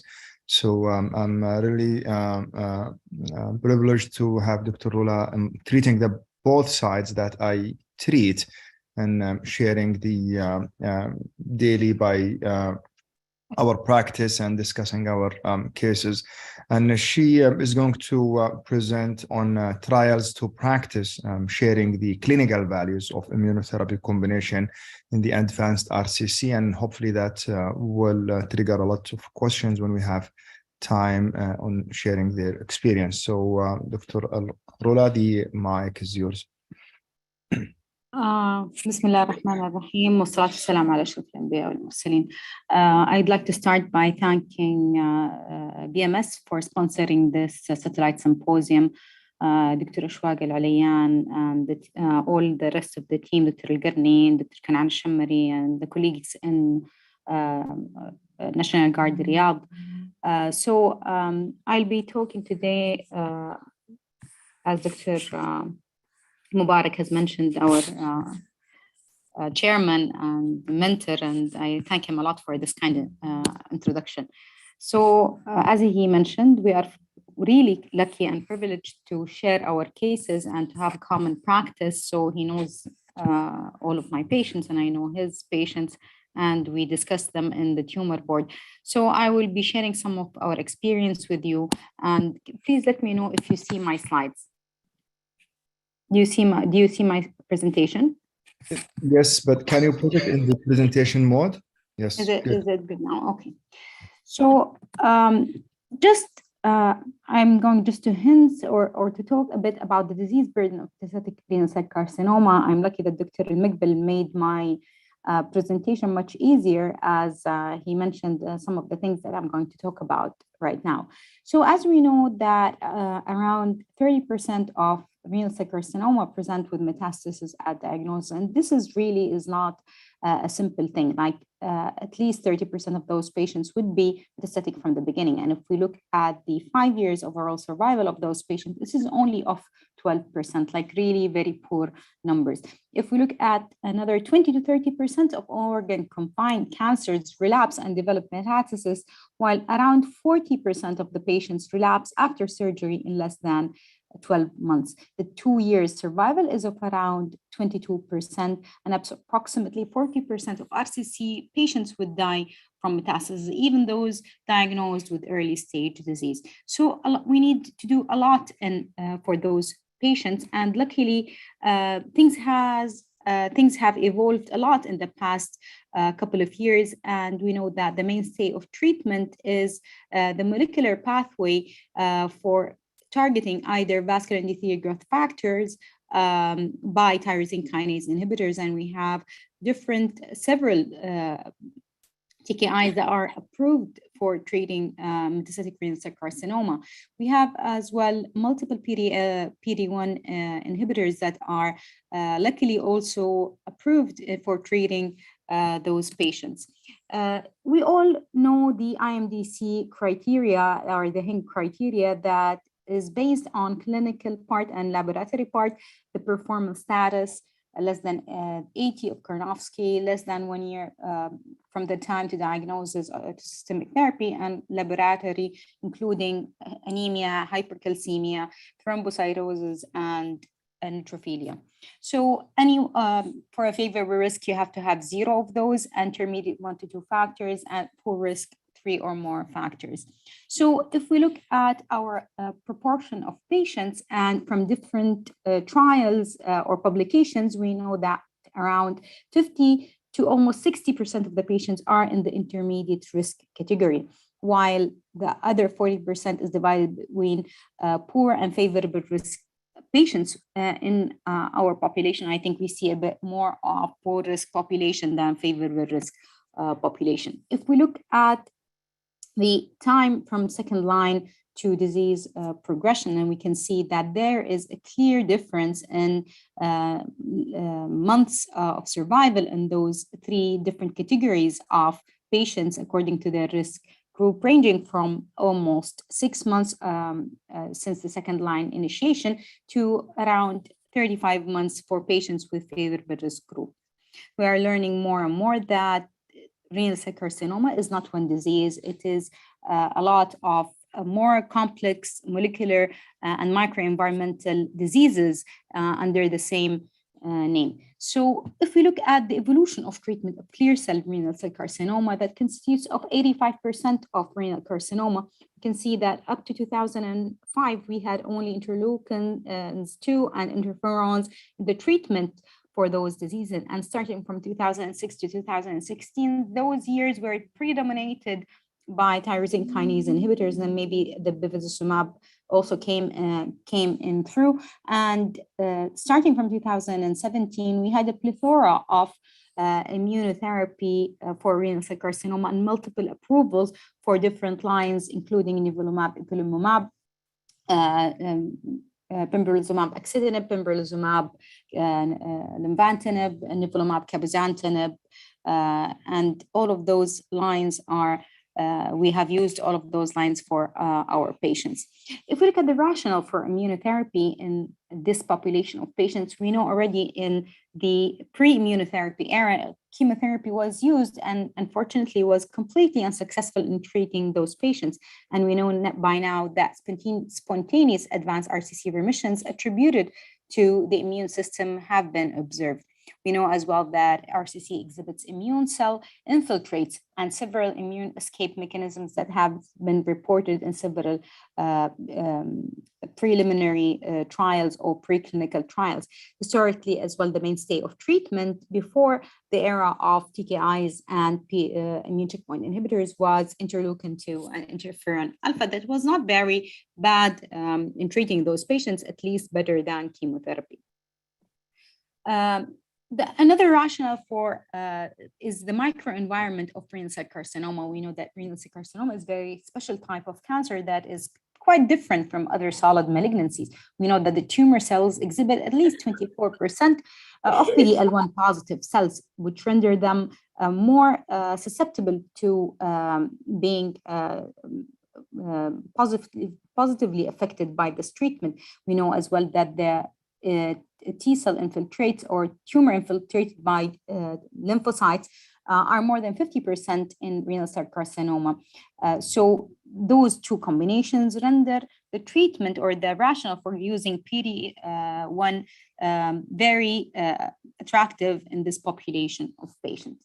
Now, again, there are different perspective or not perspective, what I wanted to say, there are different speculations in regards to using immunotherapy as a frontline and not using TKI before that, as TKI used in the first line might increase markers of tumor aggressiveness, such as accelerated tumor growth or increased invasion, increased metastasis, and increase in permanent tumor grade. And this is some sort of RCC tumor microenvironment changes that might render them less sensitive to PD-L1 as a second line. And this has been demonstrated by different trials and publications. Of course, we are all aware of the Mozart trial. This is the first and most important trial in metastatic renal cell carcinoma, and the Checkmate 214 is a landmark trial and the oldest trial in advanced clear cell renal cell carcinoma that had more than 1,000 patients that were either inoperable or metastatic with measurable disease. And those patients were randomized to either receiving sunitinib, and which was the standard of care at that time, 50 milligrams once daily for weeks on and 2 weeks off, or nivolumab 3 milligrams per kg plus ipilimumab 1 milligram per kg every 3 weeks for 4 doses, and then nivolumab every 3 milligram per kg every 2 weeks until disease progression. The primary endpoint was overall survival, progression-free survival, and overall response rate. So this was a phenomenal trial that showed clearly that there was an overall survival benefit, especially in the patient, or particularly in the patients with intermediate and poor risk groups. And if we look at the overall survival at 60 months, and this is, as I mentioned, the oldest trial, the median overall survival is around 47 months for nivo-ipi versus 26 months for sunitinib. So remarkable results. We can see that, and this was mentioned, or the updates were mentioned last year in the ESMO. If we look at the progression-free survival, it is again significant, with favoring nivo-ipi for this population of patients, with a median PFS of 11.6 months versus 8 months for sunitinib. So the authors have concluded that conditional overall survival was consistently higher for nivo-ipi versus sunitinib beyond 3 years landmark, for the patients with intermediate poor risk, 79% versus 72%. The probability of remaining progression-free for an additional 2 years also increased from time 0 to year 3 with nivo-ipi for intermediate poor risk patients at the 3 years landmark, and even at the 5 years landmark. Conditional PFS estimates were notably improved with this combination in comparison to sunitinib. The probability of remaining in response with nivo-ipi for the additional 2 years beyond the first response can increased from time 0 to 3 years for nivo-ipi in comparison to sunitinib. Conditional response estimate beyond 3 years landmark were also higher with nivo-ipi versus sunitinib in this population of patients. If we look at the conditional overall survival, the conditional progression-free survival, and the conditional response, clearly we can see that nivo-ipi is better significantly than sunitinib for this population of intermediate and poor risk patients. If we look at safety and tolerability, again, clearly we can see that nivo-ipi, and even with our experience with those patients, nivo-ipi is a very tolerable regimen, and we can see here that patients who received sunitinib had much more side effects, especially when it comes to diarrhea, fatigability, and hypertension. Maybe increased lipase level is slightly higher in patients receiving nivo-ipi, but I think being Saudis, by definition, I think we are all prone to have this problem, regardless of what kind of treatment we're treated with. So overall survival for those patients receiving nivo-ipi in comparison to patients receiving sunitinib in a post-hoc analysis for patients who discontinued the treatment due to side effects. Very, very interesting post-hoc analysis. If we look at their overall survival, it is better than patients, the intent to treat population of patients. And this might be also an interesting thing related to the immune reaction in those patients, or the immune-mediated reaction in those patients, rendering the patients more susceptible or more sensitive to the treatment, but on the expense of side effects. Some of those patients that developed acute hepatitis of immune-mediated hepatitis of stage of grade 3 reported afterwards to have complete metabolic responses. Unfortunately, some of them might have more severe complications. Another very interesting endpoint is the quality of life, and I think that this is one of the endpoints that is not very much we do not look at a lot in our current data, and BMS made the effort to look at the FKSI score, which contains different points, and the questionnaire that all the patients in the trial have answered in regards to their quality of life. And if we compare nivo-ipi to sunitinib, we can see clearly that patients receiving this treatment, this combination of nivo-ipi, had better quality of life in comparison to sunitinib. The dosing is very easy, actually, and we know that in terms of pricing, it is much cheaper than giving the patients immune combinations with TKIs. It's easy, 4 weeks, where the patients receive nivolumab with ipilimumab 1 milligram per kg, nivolumab 3 milligrams per kg for 4 cycles, and then nivolumab maintenance. And now we have the every 4 weeks dose of 480, which is quite convenient for patients, especially those that are living far away. Another very interesting combination of nivolumab in the first-line setting is nivolumab plus cabozantinib. This was presented by Professor Thomas Powles in the ASCO GU 2022 of the Checkmate 9ER trial, combining nivolumab and cabozantinib versus sunitinib for the same population of patients with advanced clear cell renal cell carcinoma. And looking at the median overall survival for this population of patients, we can see that nivo-cabo had 70% at the landmark of 24 months, 70% of overall survival probability, in comparison to 60% of patients with a hazard ratio of 0.7. So 30% reduction in the risk of death in comparison to sunitinib. This is also applicable to progression-free survival. We can see clearly that patients receiving nivo-cabo had a PFS of 16 months versus 8 months, so doubling of the progression-free survival.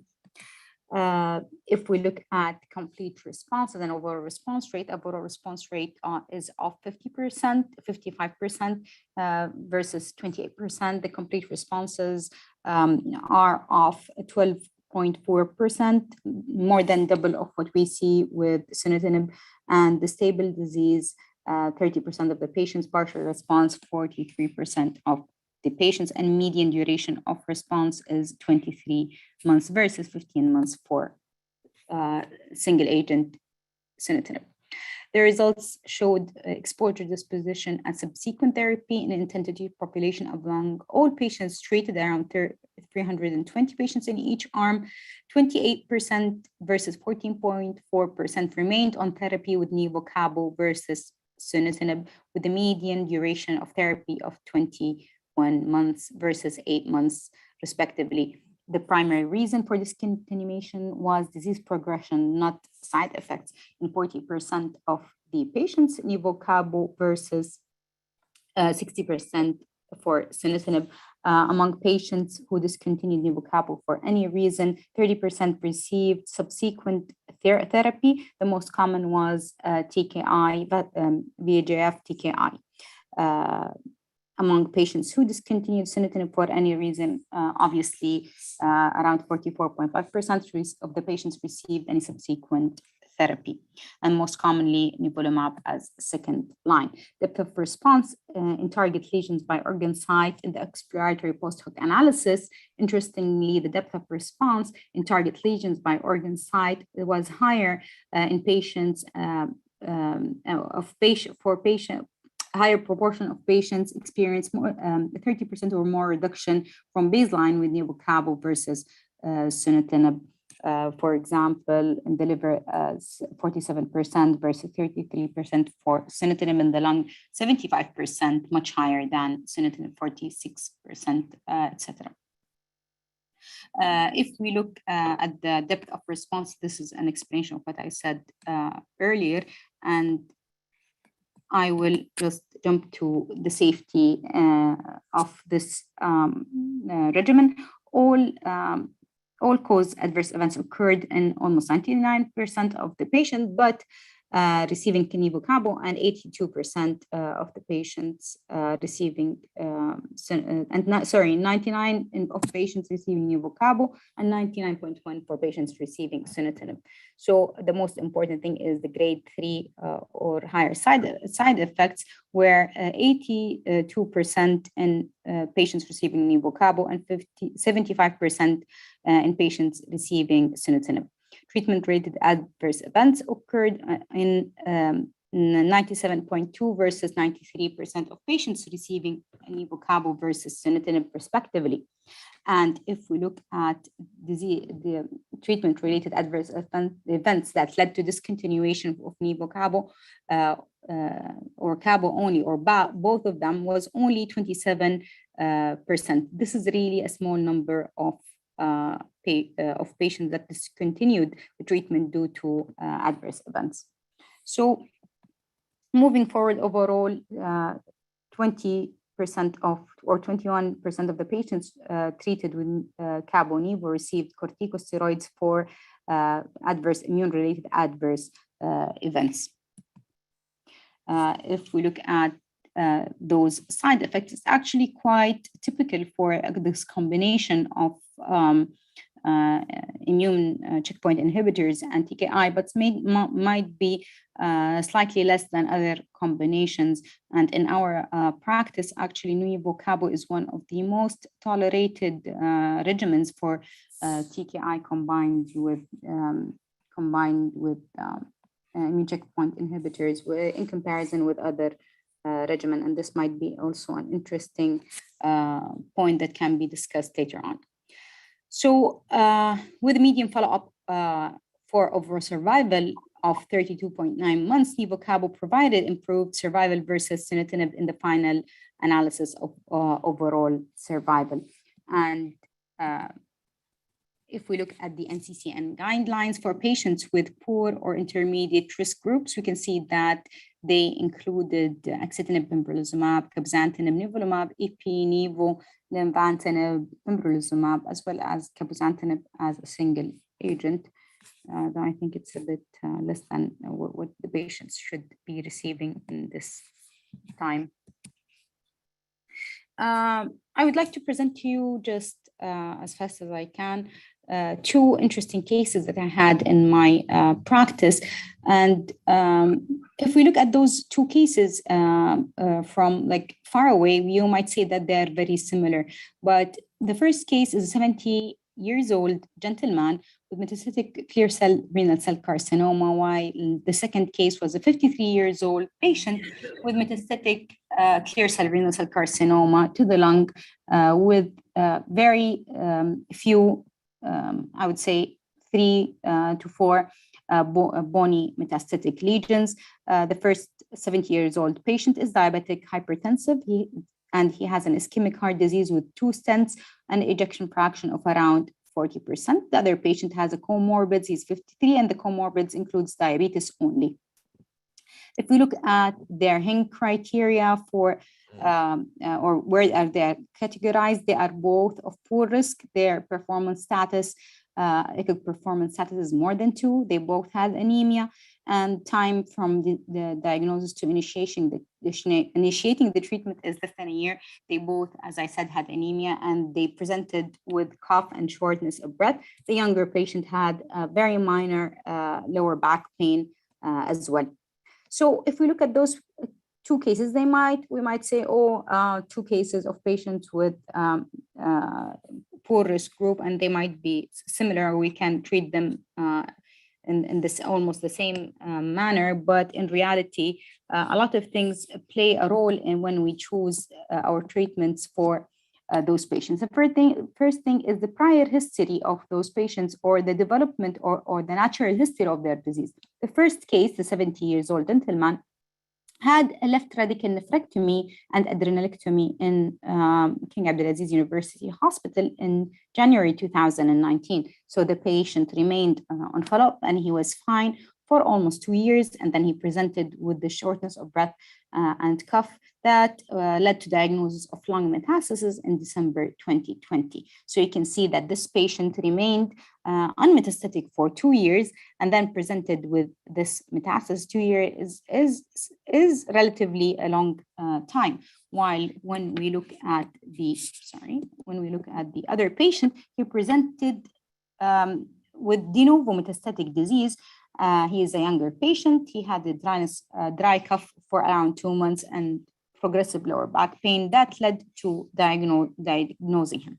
If we look also at the pathology for the first case, the 70-year-old gentleman, he had on the nephrectomy a clear cerebral cell carcinoma with Fuhrman grade 4, rhabdoid and sarcomatoid features were present, while the second case, the 53-year-old gentleman, had a clear cerebral cell carcinoma on the lung biopsy that did not include or have any features of any sarcomatoid features, or it was of a grade 2 disease.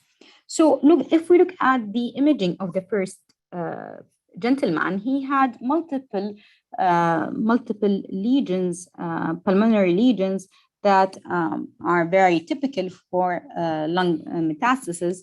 And case 2 had as well very similar lung picture. If you put them together, they look very much similar. But case 2, the younger patient, had this bone metastasis with risk of cord compression. So the way I see patients with clear cerebral cell carcinoma, those patients have a very wide range of diseases, and it is not just one disease. We have 5 minutes, Rula, معلش. Yeah, okay. We are almost the time for discussion. Yes, thank you. If we look at the microenvironment for those patients, we know now that patients with low volume disease and favorable risk disease have more angiogenic predominant disease, while patients with more aggressive disease have more more immunogenic disease. And we know that we have 7 categories, molecular categories. Unfortunately, we are unable to know for our patients at the current time which patients would benefit more from which treatment. And so we rely on some of the things that Dr. Fahd Al-Mikbil has mentioned. Some of the things that we need to always consider when treating our patients is the patient-dependent factors, such as the first case had ischemic heart disease and hypertension that might complicate things with TKIs. Patients with autoimmune diseases cannot be treated easily with immune checkpoint inhibitors, patients with organ transplant as well. Some symptoms or volume dependent factors, such as rapidly progressive disease, you want to treat those patients hard enough and quick enough, giving them combination of TKI with immune checkpoint inhibitor, as those treatments start working faster than Nivo-Ipi, that needs like a few months to start having an effect. And if we look at the end result for those 2 patients, I gave the first case Nivo-Ipi. He started in December 2021. He did not have a fast response to the treatment, but by January 2023, this patient was in complete response. The second case was started on treatment with Nivo-Cabo, the younger patient with a more aggressive disease after radiation to the spine. And review by orthopedics, we started him on Nivo-Cabo, more aggressive regimen to make sure that we have a faster response, as he might have more aggressive disease. He had excellent tolerance with a much rapid response. By the first CT evaluation in January 2023, the patient had not overall response, but an excellent response with more than 30% reduction of the disease. So this is case 1. On the left, you can see the disease, and on the right, the disappearance of the disease and the complete response. Case 2, I did not include their images. And I am done with my talk. I'd like to thank BMS again, and we can discuss now our case. Okay, thank you so much, Rula. Excellent and very comprehensive presentation with the rationale and sharing the experience. I think maybe we'll just take one question because they have to start the next session. So going back to the maybe because this session is for the BMS, Nivo Cabo. Why would you choose that compared to the other immuno or immuno-TKIs? What are the practice tips that you are using just to select that treatment for certain patients? So Dr. Fahd has nicely showed us the different trials showing the highest complete responses for the combination of Lenva-Pembro, while the highest side effects as well. So for patients with intermediate or patients with poor risk disease, maybe we realize by now that most of those patients, whatever we do, they will not live that long, and that the quality of life is a very important factor. One of the things that I like about this regimen is the tolerability. The tolerability is excellent in comparison to other combination. Combining TKI with immune checkpoint inhibitor is excellent, especially for patients presenting with aggressive features, brain metastasis as well. We know from some publications that cabozantinib seems to be an agent that penetrates the blood-brain barrier. So for the combination of Nivo Ipi, I agree with Dr. Fahd Al-Mikbil, and Dr. Hing has given a very nice talk about patients with sarcomatoid features, and he showed all the differences between the overall survival for this population of patients, and it's best studied with Nivo Ipi, and it has the best results in comparison to other combination for this particular population. Okay, yeah, that's very excellent presentation again, Dr. Arula. I'm not sure if you have any questions from the podium, because I don't see anything on the Q&A. If someone have any question, just to take the mic. If not, no question, Mubarak. Okay, so by that we will just conclude our session. Thank you again, Dr. Arula, and thank you, BMS, and Abdul Rahim. The mic is yours. Thank you guys. Bismillah والصلاة والسلام في الساعة الأخيرة من الجمعة. Happy Friday. أسأل الله سبحانه وتعالى السلامة لمرضانا ومرضى المسلمين, and for everyone as well. Thank you guys for this activity. This is the second session. I'm Abdurrahim Al-Shanqiti. I will moderate the next session with my work twin, Dr. Nidar Bukhari. We both work at King Fahd Specialist Hospital with the specialty in GU/GI oncology. And for the second session, we will focus on bladder cancer and prostate cancer. We have a great 4 lectures in bladder and prostate. We're going to start with the first lectures for the medical management of locally advanced bladder cancer in the patient not fit for surgery. And for this lecture is going to be presented by the super oncologist, Dr. Ashwaq Al-Aliyan, who's the section head division of adult medical oncology, Department of Oncology at National Guard in Riyadh. Floor is yours. 10 minutes. Thank you, Abdul Rahim. And you're my favorite oncologist and my favorite person. Thank you. Like 15 minutes, متأكد? I'll make it 15 minutes for you. طيب, Assalamu alaikum and good evening. I know the last session people are tired, and I think you've heard a lot about RCC. All of us, and I hate RCC by now. We have heard a lot. Now we're going to move to the bladder cancer. Sorry about my voice. I'm having a bad flu. So probably my talk will be overlapping with Dr. Agola, because most of the treatment for locally advanced bladder cancer are overlapping also with metastatic. So sorry, Agola, in advance if there's an overlap, but I think you will present it probably better than me. So when we talk about the muscle invasive bladder cancer or locally advanced bladder cancer, we're talking about T1 and above. And why it's important for us as oncologists, because giving the treatment and this local muscle invasive that will reduce the micrometastatic disease, and sometimes it will downstage these patients to the extent the surgery might not be total cystectomy, maybe partial cystectomy, or sometimes people might avoid that.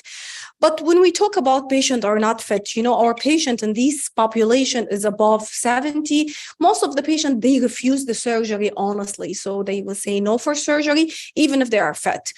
Given the fact that they are elderly, they have some problem, performance status is not good, not probably some of them, they have poor cognitive function, or sometimes medical comorbidity that will make the surgery is a higher risk, even when we post-surgery, and you tell them about the risk post-operative, most of the patient would decline the surgery, plus having the bag, it's something that people don't like.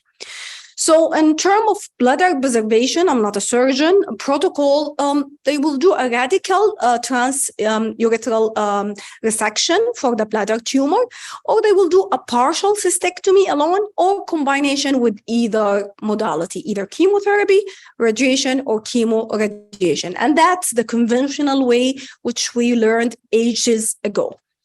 So what's their option? We're talking about very conventional option. It's like giving chemotherapy plus TURP or partial cystectomy, or you go with neoadjuvant, giving cisplatin or sometimes platinum-based, regardless to the dual chemotherapy that you're going to give, especially for muscle invasive tumor, because that will improve survival. Or the patient who are complete the neoadjuvant treatment with a chemorad, they might go to restaging and they might defer the cystectomy. Either they will defer it for years or months, or sometime the patient will be on observation and the tumor will never come back, which is very low probability. So when you have the radical transurethral resection of a bladder tumor, you have 5 options, either going to surveillance, chemo, partial cystectomy, radiation, or radiation chemotherapy. So is that the only option? Because we know the options of chemotherapy. Sometimes if you're talking about not fit patient, he's not fit for surgery, for sure he will not be fit for chemorad. And if you're saying the patient is not fit for chemorad, your option is getting less and less. And chemotherapy, again, with platinum base is a very toxic regimen. And sometimes these patients will not be candidate for chemotherapy. So you're left with only palliative radiation. But we do have other options in these patients. If we start with an earlier stage on bladder cancer, we know we do resection. Then after resection, the patient will have adjuvant using the BCG, which is an old immunotherapy treatment, which is intravesical. This is for non-muscle invasive bladder cancer. So in this cohort of patients, they divided the patient in 2 cohorts. The first cohort, carcinoma in situ with or without papillary disease, that means TA disease or T1. Or cohort B with papillary disease, a high-grade TA and T1 without carcinoma in situ. This patient will go on to pembrolizumab up to 24 months, which is 2 years. The patient will be evaluated by cystoscopy, cytology, and biopsy every 12 weeks for 2 years, then 24 weeks for another 2 years, then once yearly. And they will do a CT urogram every 24 months for 2 years. The patient, if they have no persistent disease, they will continue till toxicity or progression, and they might complete the 2 years. And they will stop if they have a high risk, they transform to a high risk, still non-muscle invasive. So primary endpoint was complete CR. For the patient, that means absence for any high-risk non-muscle invasive in cohort A and disease-free survival in cohort B. Secondary endpoint will be CR, absence of any disease, high-grade or high-risk or low-risk non-muscle invasion on cohort A, and also duration of response. So in these patients, if you see how much patient they develop, CR 40%, persistent disease only 41%, only 6.3 recurrent disease, and there is none of these patients progress to T2 disease.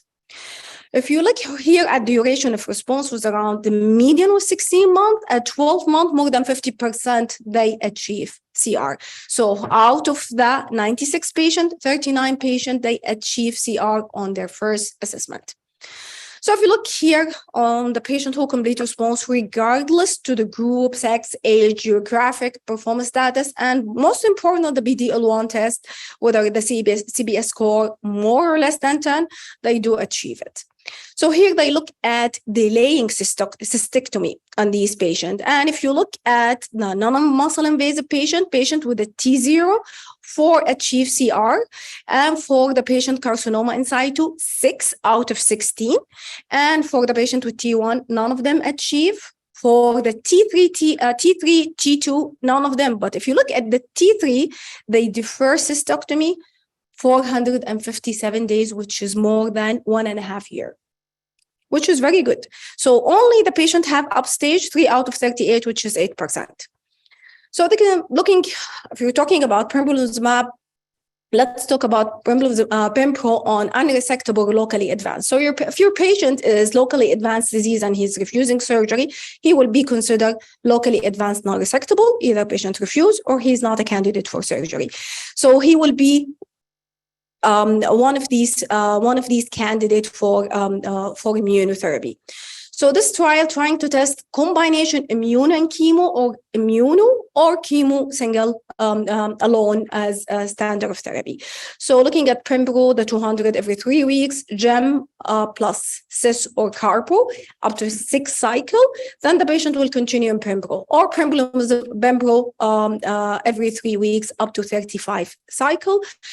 Patient, the third arm, they will receive Gem, Cis or Carbo up to 6 cycle. And this is more than 1,000 patients. If you look here at the overall response rate, and the difference is around 3 months. And again, if you look at the first 12 months, the chemotherapy have better in terms of overall survival than the Pembro arm. But after the 12 months, the Pembro arm was showing a benefit. Hazard ratio was on the edge, it was 0.85, so the significance was not huge. If you look here at the overall survival for patient with the PD-L1 CPS score more than 10, the hazard ratio is crossing the 1, so it was not significant. Here we're looking at the Javelin Bladder 100, which is again for locally advanced non-resectable or metastatic post-chemotherapy, 4 or 6 cycle of the conventional chemotherapy, around 700 patients. They will receive avelumab or best supportive care. Primary endpoint was an overall survival, secondary PFS, overall response rate, safety. If you're looking at the overall survival, the difference is around 7 months. At a 12 month, there is a huge difference, 71% in favor of avelumab compared with best supportive care. And again, it's continued to show that even if we look at the end of the tail of both curves. This is looking at patient with positive PD-L1. The difference was, again, becoming wider between the avelumab and best supportive care. So the median overall survival did not reach. And if you look at the difference, is around 20% at 12 and 18 months favoring avelumab. This is the update, which is the update analysis after 19-month follow-up. What they look at here, it's not any different. They were looking at different type of patient, the patient who had complete response, partial response, and stable disease. And they're looking here on the overall survival. If you look at the patient who had complete response, the difference is huge, 39 months versus 26 months, hazard ratio was 0.7. For the patient who have partial response, the difference again huge, around 7 months. For stable disease, also there is a difference, 22 months versus 14 months. And the hazard ratio very much close to each other. Probably the highest was on the stable disease was 0.8, but the rest was 0.7. This is looking at PFS. And the complete response, the difference was 9.5 months in the complete response for the avelumab versus 5.1. Hazard ratio now excellent, 0.5 on the partial disease, 0.4, and 0.5 on the stable disease. This is looking at the toxicity, which is expected that you have toxicity more on the arm that they receive therapy because this is a best supportive care. So again, if you look at the toxicity profile, if there is a serious toxicity around 28%, stopping the drug in around 47%, and one fourth of the patient, they have to stop the drug because of the toxicity. This is looking at another treatment, which is monoclonal antibody on enfortumab, and the patient who locally advanced bladder cancer or metastatic who receive PD-L1 therapy or platinum. Again, the first cohort, patient who receive have prior BD or BD-L1 inhibitors, and platinum-based. The cohort 2 similar, but they are cisplatin ineligible, so no prior platinum. So in the first cohort, there were 125 patients, cohort 2, 89 patients, and the treatment is 1.25 per kg, day 1, 8, and 15 every 28 days. And the primary endpoint is overall response rate, secondary endpoint duration of response, PFS, and OS. And if you look here at overall response rate is around 44%, 12 achieve CR, and 84% of these patients achieve tumor shrinkage. This is looking at the same protocol compared with chemotherapy, so which is investigational choice, 600 patients. And if you look at the difference, it's around 4 months different in favoring on the enfortumab arm. Looking at the PFS between the chemo and enfortumab, it's around 2 months, but overall response rate, it's huge, almost more than double. This is the long-term follow-up, which is presented in the last ASCO, the 24 months follow-up. Again, it shows similar results. So it is consistent in terms of overall survival and progression-free survival, and also overall response rate. In terms of toxicity, again, if we compare it with chemotherapy, very similar in terms of alopecia, peripheral neuropathy, fatigue. So the difference was modest, probably more rash than the chemotherapy. Okay, now we will go to the patient for locally advanced bladder cancer who have FGFR altered, either fusion or mutation using erdafitinib. So they give two regimen. Regimen number 1, the patient will receive 10 milligram per kg, 7 day on, 7 day off. Regimen 2 will be continuous at 6 milligram. Then the patient will continue to regimen 3, 8 milligram once per day until disease progression. Primary endpoint was an overall survival, secondary PFS and OS. Here, if you look at the confirmed responses, around 40%, 3 CR and 37 have partial response. If you look at PFS on the dose of 8 milligram, it's around 5.5 months and 11.3 in overall survival. This is my last trial, which is cabozantinib in combination with atezo on a patient with urothelial carcinoma, which is cosmic 0.021. They look for a patient with locally advanced urinary bladder cancer, transitional cell histology. They look at 3 cohort: patient no prior systemic chemotherapy, cis ineligible, no prior systemic therapy, cis eligible, and prior immunotherapy, but no prior TKI. So they will give cabozantinib and atezo. Cabozantinib, the usual 40 milligram, and 1200 milligram for the atezo. Looking for primary endpoint, overall response rate, safety, duration of response, and side effect. So if you look at the basic demographic characteristics are equal. I'll jump this because I'm reaching the 15 minutes. Yeah. Liar very hard.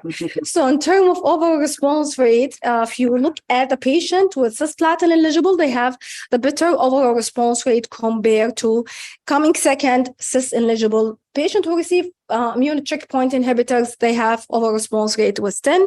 None of the patients who receive immune checkpoint inhibitors achieve CR, while the patient cisplatin eligible 7% and 3% on cisplatin and the cisplatin ineligible. If you look here at duration of response, and again, if you look at the patient cisplatin eligible, you will find a lot of stable disease on these patients, less of complete response and partial response. For cisplatin eligible, more of complete responder and partial response. On the immuno, it's all very much all stable disease. This is similar to the previous, and this is looking at the PFS. If you look at the PFS, the cisplatin eligible was 7.8 months. Then the cisplatin eligible 5.6. Patient prior immunotherapy was only 3. For overall survival, cisplatin eligible and cisplatin ineligible were very close to each other, around 14 and 13 months. For patients with prior immunotherapy, was the lowest was 8.2 months. This is the toxicity. So again, take-home message for advanced bladder cancer who not fit to refuse surgery. We have the conventional approach, chemo. But if I said not fit, would he fit for chemo or chemorad? Probably not. Another redo cystoscopy, probably aiming for more radical resection. That will be an option for these patients. Radiation alone can be another option. Another alternative approach will be like immunotherapy in combination of single agent or maybe another pro-targeted therapy. Thank you. Assalamu alaikum, everybody. Do you hear me? Yes, we hear you. We hear you very well. Loud and clear. I think there is some problem with the internet connection. I'm trying to pull up my picture, but okay, excellent. Bismillah ar-Rahman ar-Rahim. Assalamu alaikum, everybody. First of all, thanks, Ashwaq, for your great presentation. I really enjoyed it. Very informative as usual. I would like to thank you again. Thank Dr. Muhammad Al-Garni and Dr. Kan'an Al-Shammari, organizing team, for their kind invitation. I really appreciate it, and I'm honored, Salaha, to moderate this session next to my dear colleague and brother, Dr. Abdurrahim Al-Shingiti. So the next topic will be the management, treatment of metastatic bladder cancer. We are delighted and honored to have Dr. Rula Mufti again, head section of medical oncology at National Guard Hospital in Jeddah. And I'm sure it will be a great presentation, and I'm sure we will have questions for you, inshallah. The mic is yours, Rula. Thank you so much. Again, I hope I don't bore you, and it's difficult to speak after Ashwaq and Fahad, but I'll try my best. And Ashwaq, I'd really like to thank you for making my talk much easier, and I think that we'll stay on time because you have kindly mentioned a lot of things that I wanted to mention, and I was even able to delete some of my slides. So can you see my presentation? Is it clear? Yes. So, Bismillah ar-Rahman ar-Rahim, wassalatu wassalamu ala ashrafil anbiya wal mursalin. I'll be talking to you about the management of advanced and metastatic urothelial carcinoma. I'm still in the renal cell mode. So, these are my disclosures. And we know that bladder cancer is a huge problem. Bladder cancer is the 8th or the 10th most common malignancy, according to different world incidents and records. And we know that, unfortunately, it is one of the worst diseases when it becomes metastatic. We know that it is a disease that affects the quality of life significantly, and it is the 5th most common cancer in Europe, leading to at least 67,000 deaths per year. The sad thing about urothelial carcinoma when it becomes metastatic is that the 5 years overall survival is only of 4.6%. This is really very, very bad, very low numbers. And if we look at the old criteria, the Galsky criteria for treatment in the first line setting with cisplatin, we know that patients are deemed unfit for cisplatin if they have creatinine clearance of less than 60, grade 2 or more hearing loss, grade 2 or more neuropathy, and or a New York Heart Association class 3 or more heart failure. If we look at the platinum-based chemotherapy regimens that we use for the first line treatment, we know that cisplatin is the most well, cisplatin and gemcitabine is the most well studied protocol and the best tolerated in comparison to other protocols. But if we look at the median overall survival, it is only of 13 to 16 months, according to different trials, with an overall response rate of 36% and at best 70%. This 70% is like very positive, and I don't think it's very much real. If we look at the carboplatin-based chemotherapy in cisplatin eligible patients, and this is at least 40% to 50% of the populations of the population of patients with urothelial cancer, they have renal insufficiency and they cannot receive cisplatin. And the median overall survival for this population is of around 9.3 to 15 months with the overall response rate of around 30 to 40%. Cisplatin ineligible population of patients, we know that the pembrolizumab and atezolizumab was studied in the first line setting, giving a very low overall response rate of around, at best, 30% and a median overall survival of around 16 months. But the patients who are PD-L1 negative, we have to always remember that those patients do really poorly and they have a median overall survival of only 9 months. So we should not jump to this option unless really we don't have any other option.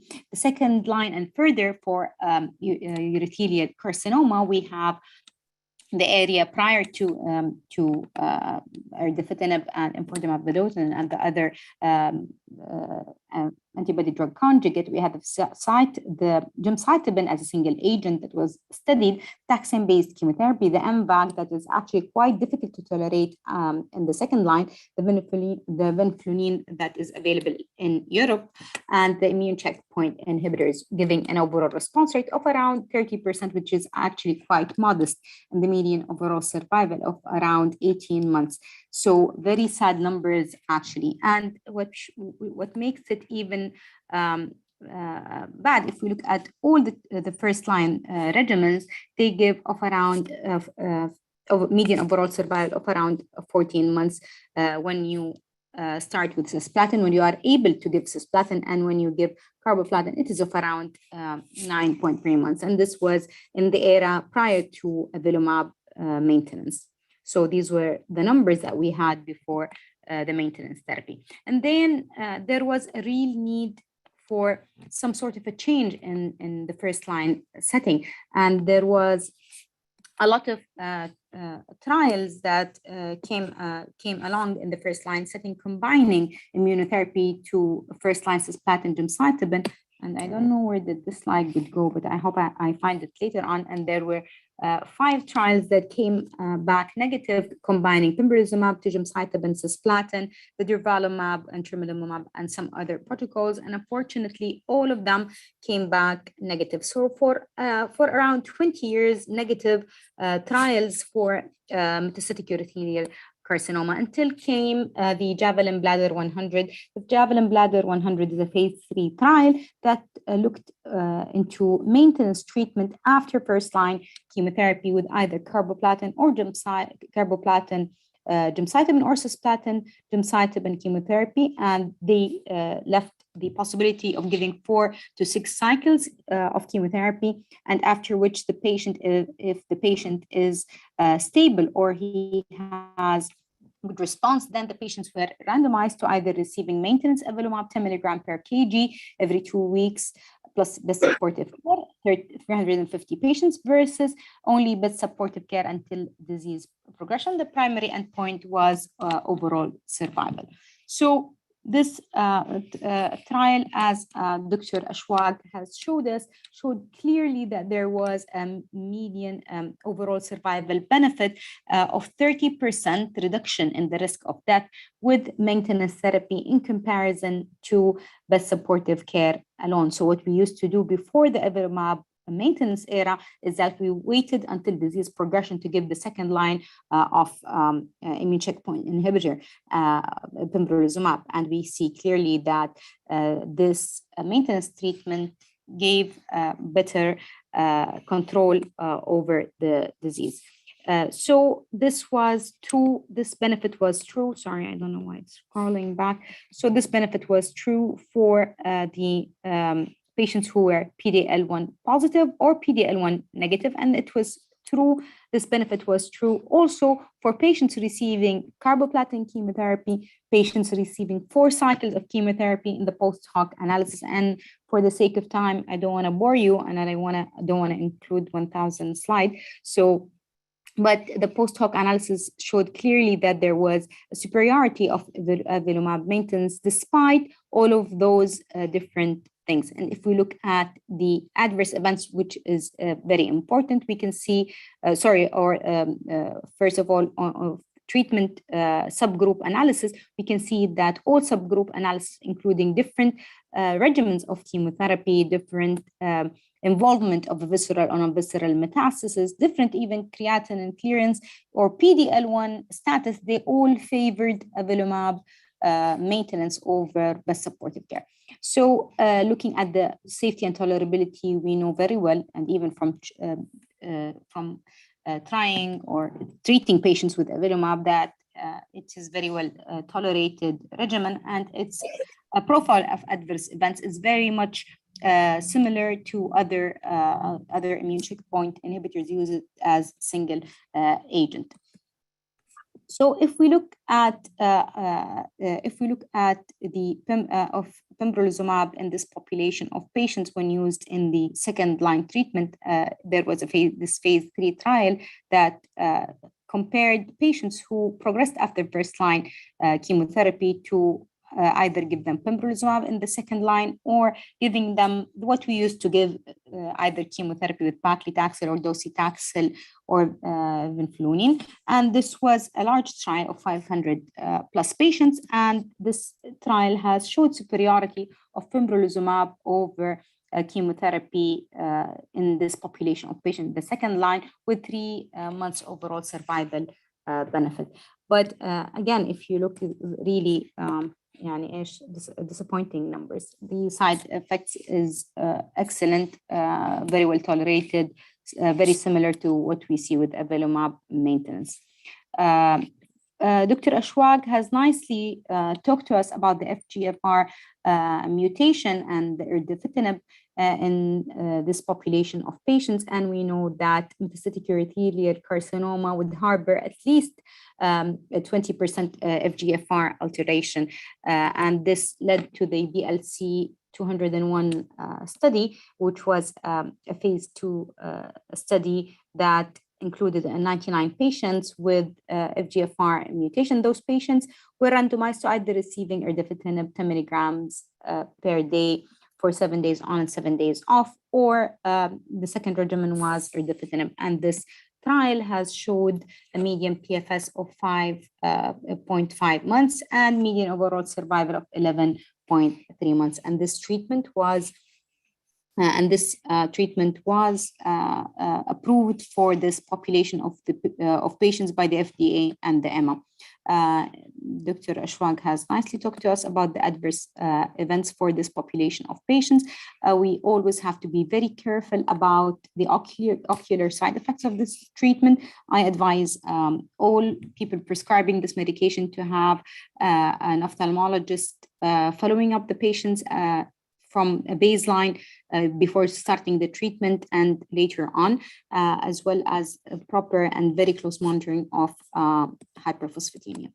For antibody drug conjugate, again, Dr. Ashwag, though I'm not her favorite person, but she nicely talked to us about the enfortumab vedotin, which is an antibody drug conjugate.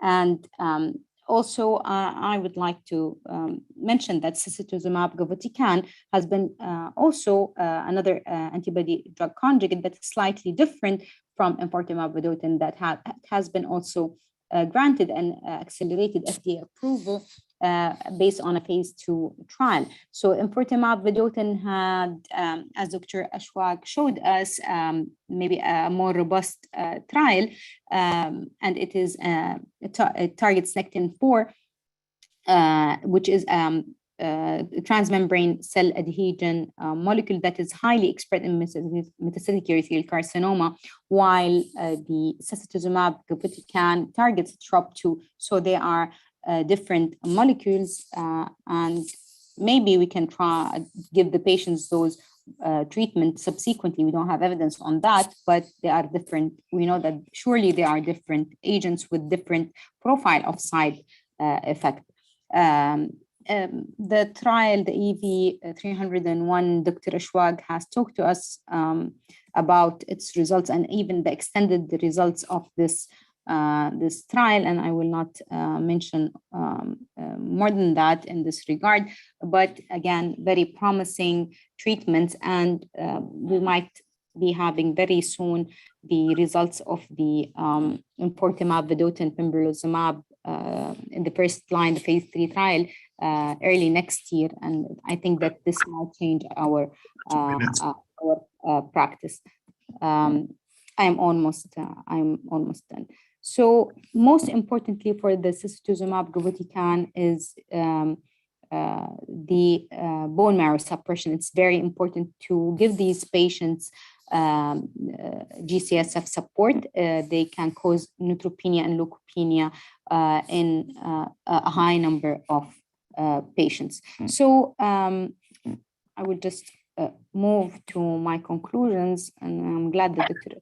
made my journey easy today. So avelumab maintenance is a very important change in our management of patients with advanced urothelial carcinoma for patients who achieve stable disease or response to the first line platinum-based chemotherapy. Avelumab maintenance will affect definitely further lines of treatment. We're not going to use pembrolizumab after avelumab. This is surely, but we have luckily other options that we can use for those patients. For example, FGFR mutation should be tested for all those patients and used accordingly. Antibody drug conjugates are other very promising agents. And finally, chemotherapy is chemotherapy that we used in the docetaxel, taxanes, can still be used for patients who are clinically fit. A lot of more interesting results are going to be provided to us in the next couple of months for urothelial carcinoma, and hopefully we will have better options for our patients. I hereby terminate my talk, and thank you very much for having me today. Dr. Nidal, the mic is yours. Thank you, Dr. Rula. Great presentation as usual. And moving from bladder to the prostate, and we have 2 more lectures. The first lecture is going to be update on management of castration-resistant prostate cancer. Can be presented by my dear friend, Dr. Faisal Badania from Mecca, as consultant with a special interest in GU, who will talk to us in the next 15 minutes about the updates in the metastatic castrate-resistant. Dr. Faisal, floor is yours. Thank you, Dr. Abdulrahim. Do you hear me? Loud and clear. Do you see my slides? Yes, we can. Okay. Bismillah ar-Rahman ar-Rahim. Salatu salam ala Sayyid Muhammad. First of all, I want to thank the scientific and the organizing committee, specifically Dr. Ashwaq and Dr. Al-Qarni, Dr. Kanaan, and Prof. Al-Qattan. I will speak actually within the 15 and maybe 20 minutes for about the castration-resistant prostate cancer, mainly the M1 disease. We know that castration-resistant prostate cancer, the definition of castration is by rising PSA or disease-related symptom or new radiographic lesion in castrated level of testosterone after failure of ADT. We have different terms of castration-resistant or hormone-refractory or androgen-independent. All these terms actually now, there is no difference because we know even after castration resistant, still there is a role for hormonal treatment. So still it's a hormone-dependent disease. But at the castration state, we have actually the mechanism of castration, why it's occur with the treatment of the ADT because of the overexpression of the receptor, or there is a AR mutation, means increased hypersensitivity of the receptor even with the low or castrated level testosterone, or increase AR ligand synthesis or AR co-activator or ligand independent AR activation. We know in the last years, we have a different agent approved in castration-resistant prostate cancer, and this is good for our patient. We have many agents, as we see, the novel hormonal agent, the PARP inhibitor, the radium, lutetium, all those good options for those with the castration-resistant prostate cancer and give us flexibility in the treatment. We know the standard of care for a long time is the docetaxel backbone chemotherapy. This is based on the tax 327 when compared with the weekly docetaxel and mitoxantrone, and 3 weeks docetaxel showed the survival benefit over the two regimens. And based on that, the docetaxel became the standard of care. But the problem always, we are speaking about the toxicity of the docetaxel because our patient usually old age, so we are looking always for the less toxicity with the better outcome. So at that time, they looked for, after failure of docetaxel, what to do in the castration-resistant prostate cancer, and they tested the novel hormonal agent. First one is the abiraterone, which is 17-alpha-hydroxylase inhibitor at the level of the adrenal gland, testis, and the prostate cancer. And actually, in those failed docetaxel, abiraterone showed better overall survival versus placebo. At that time, there was no standard of care, so compared to the placebo, and it showed a better overall survival in favor of abiraterone based on the study COUAA 301. All the patients subgroups in benefiting from abiraterone after docetaxel failure, and the toxicity is less than chemotherapy, but we have to be careful in our patient. In case of cardiac toxicity, we have some fluid retention and hypokalemia and hypertension. Specifically, we are using prednisolone with abiraterone. Another novel hormone agent with different mechanism of action working in the receptor level and in the DNA level is the enzalutamide. Also, in the AFFIRM trial, tested after the failure of docetaxel and showed improvement in the overall survival versus the placebo with the difference around 5 months.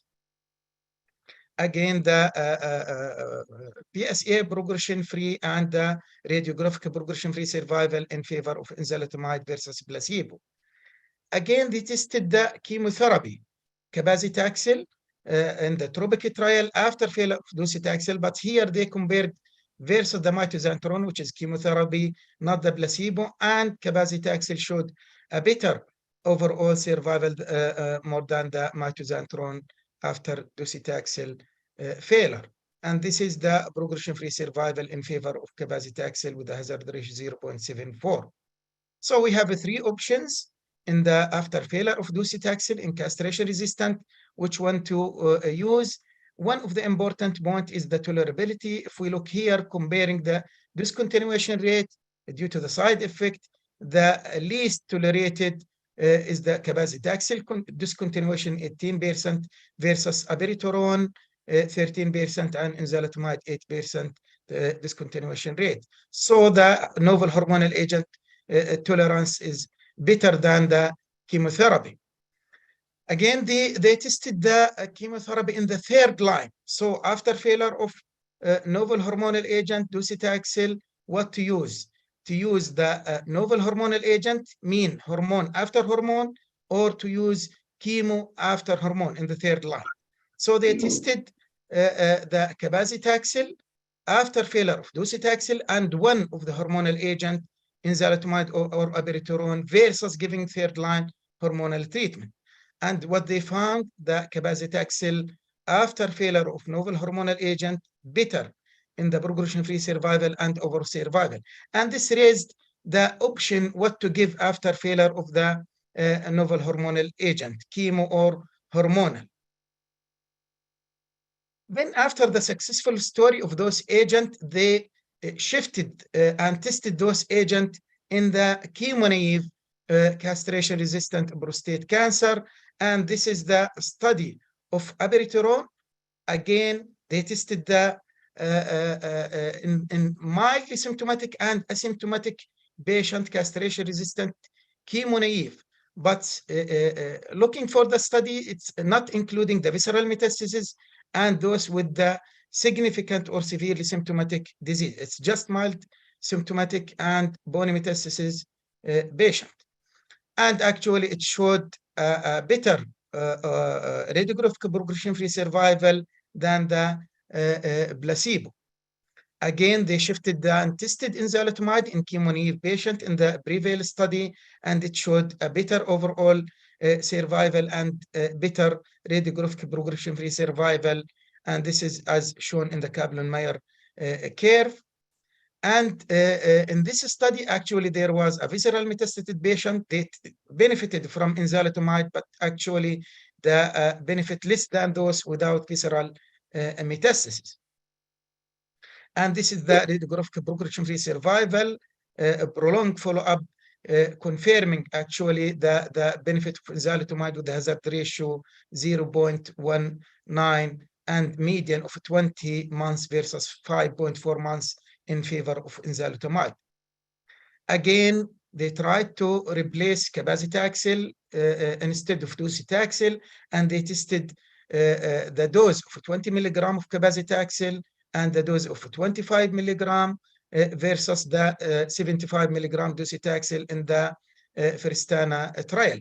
And actually, there was no superiority of cabazitaxel in the different doses over the docetaxel. So still the docetaxel is the standard of care when chemotherapy needed in castration-resistant prostate cancer. Another era and a group of drugs approved in the prostate cancer, castration-resistant, is the PARP inhibitors.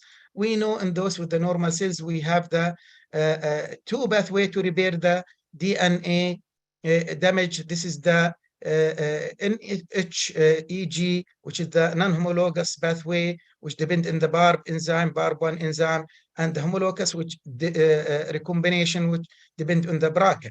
In those with the deficient cells with the BRCA, both pathway will be impaired because of the BRCA mutation, and when we use PARP inhibitor, and this is the leading to the cell death of the tumor, and this is the basis of using PARP inhibitor with those with the HRR mutation.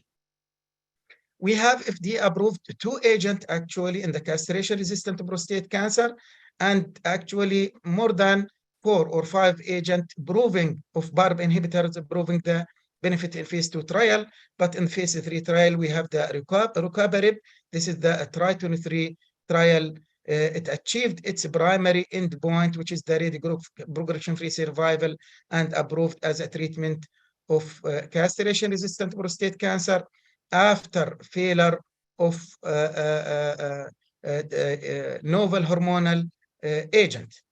Another agent is the olaparib, based on the PROfound trial. Again, it's approved for the treatment of those patients with the HRR mutation prostate cancer, and this is the overall survival and radiographic progression-free survival in favor of BRCA, BRCA mutation 1 and 2 in favor of olaparib. As I said, 2 agents FDA approved. Rucaparib after failure of AR therapy and taxane means you can use third line. Olaparib after failure of novel hormonal agent in the HRR positive mutation patients. Again, now they are testing the combination of PARP inhibitors with the other agent, with the hormonal agent and other agent. We have, this is the most recent trial. This is a trial comparing those patients regardless, no screening of HRR mutation, just all patients receiving olaparib, naive patient, olaparib with abiraterone versus abiraterone with the placebo with the primary endpoint radiographic progression-free survival. And this is showed that better radiographic progression-free survival by the primary investigator and independent investigator in favor of olaparib abiraterone, and in all patients actually. And as I said, there was no HRR testing. Another study testing the niraparib and abiraterone versus placebo in the 2 groups, those with HRR mutated and those with HRR negative mutation. And what they found, actually, it is negative. It's in the contrary of the previous study, the previous positive study, but here it is a negative study in those with the HRR negative mutation. This is raised the question, how come in the previous study those with the negative mutation came positive, but here they are negative? They did not benefit from PARP inhibitors if they have no mutation in the HRR. But when they look to the HR mutated patient, they benefited from addition of niraparib with the abiraterone, and the benefit is more those with the subgroup with the BRCA1 and BRCA2 mutation rather than the other mutations. Again, we have ongoing studies looking to the PARP inhibitor with the enzalutamide, talazoparib, and rucaparib. We are waiting the result of those trials. Another combination tested is the immunotherapy pembrolizumab with the olaparib versus novel hormonal agent after failure of docetaxel and one of the novel hormonal agents. This is a negative study, so there is no benefit to add pembrolizumab for PARP inhibitors. And this actually, the table showed us the ongoing trials and the approved phase 3 trials. And actually, they are testing, as I said, the PARP inhibitors with the immunotherapy. We have different studies testing with the durvalumab, avelumab, nivolumab, and also they are testing with the lutetium, radium, and other new targeted therapy like PI3KI inhibitors. So we are waiting the result of those trials to see is it better to use the combination and which combination and with which agent. Just to complete the subject, we have other modalities. We have the approved, the radium 223 in those with the only bone metastatic symptomatic disease. It's showed overall survival benefit and time to first skeletal related event better than those with the placebo. Again, the most recent is the lutetium also 177.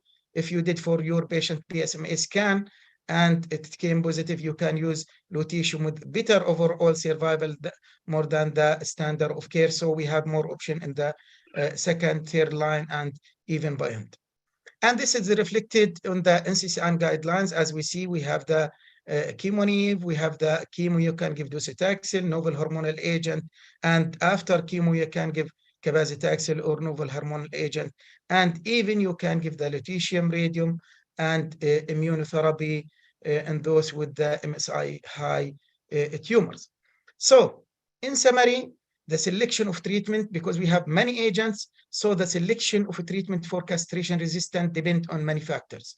Disease factors, if the patient upon castration has a small cell in the rebiopsy, so chemotherapy is the standard of care in fit patient. Volume of the disease, symptomatic versus asymptomatic, site of the metastasis, and even glycemic score may be a factor to consider in selection the treatment. Patient factor like ECOG performance status, fit for chemo or not fit for chemo, comorbidities, and the choice of the patient. You have to give the patient the options and he has to share in our decision. Again, the previous line of treatment, we know now they are using the chemotherapy and novel hormone agent in castration-sensitive disease. So the selection of castration resistant also based on the treatment given in the hormone-sensitive disease. Again, medication factors, availability, specifically in those with the new medication, toxicity, and the price. And the last factor is the HRR testing positivity. If the patient positive, then the PARP inhibitors won the preferred options in the second line. Again, we have to do always in the castration-resistant prostate cancer, the HRR testing, looking to the mutation, MSI, looking for the MSI high patient, and questionable new biopsy if indicated to rule out neuroendocrine carcinoma. For those with the fit, the criteria of chemotherapy, fit patient, as I said, high volume, symptomatic, then the chemotherapy can be given in the first line, second line, cabazitaxel, and first line docetaxel. If patient not fit for chemotherapy criteria, then you subsequent the different novel hormonal agent followed by radium or lutetium. And if patient positive for biomarker, MSI high, you can use Bembro. And if HRR positive, then you can use the PARP inhibitors. And don't forget always continue ADT treatment. And again, don't forget the bone modifying agent in castration-resistant prostate cancer using denosumab or zoledronic acid with calcium and vitamin D supplement. By this, I finish my presentation, and actually I invite you to visit Mecca to do Umrah, and we have now a nice weather with a greeny, nice environment. MashaAllah, tabarakallah. Thank you very much. Excellent presentation, Dr. Faisal. Very comprehensive and thorough as usual. And I like the background you have as well. Thank you. Our next speaker is Dr. Faisal A'zam. I think I know this guy. Faisal is a senior GU gynae oncologist and my dear brother and colleague from King Fahd Specialist Hospital, Dammam. He's going to speak about novel agents in the treatment of prostate cancer. Faisal, long time no see. Go ahead. Bismillah ar-Rahman ar-Rahim. Assalamu alaikum. Thank you, Nidal and Abdurrahim. Yes, you're right, actually. I saw you yesterday, actually. It's quite a long time. So thank you very much for the organizing and scientific committee, and especially to Ashfaq and Muhammad for giving me opportunity to talk about the novel hormonal therapy in prostate cancer. My job has been, most of the job is done by Faisal already. So he's explained, and this is the last lecture. I know you all are tired and you will sleep, but I put few slides. I went for you, took a pictures of Hubar. So that might keep you awake. Anyhow, so I'm going to talk about the novel hormonal therapy. Faisal has already discussed the castrate-resistant prostate cancer. So I will move on towards the metastatic castrate-sensitive prostate cancer. And the hot topic is, will you give doublets or will you give triplets treatment? So these are my disclosures. It all started in 1941 when Charles Higgins found that androgen stimulates the prostate cancer that led to development of the ADT. And we all know that this is the first line of treatment causing PSA normalization in more than 90% patient, tumor responses in 90%. It improves the quality of life. But unfortunately, resistance also happened very quickly.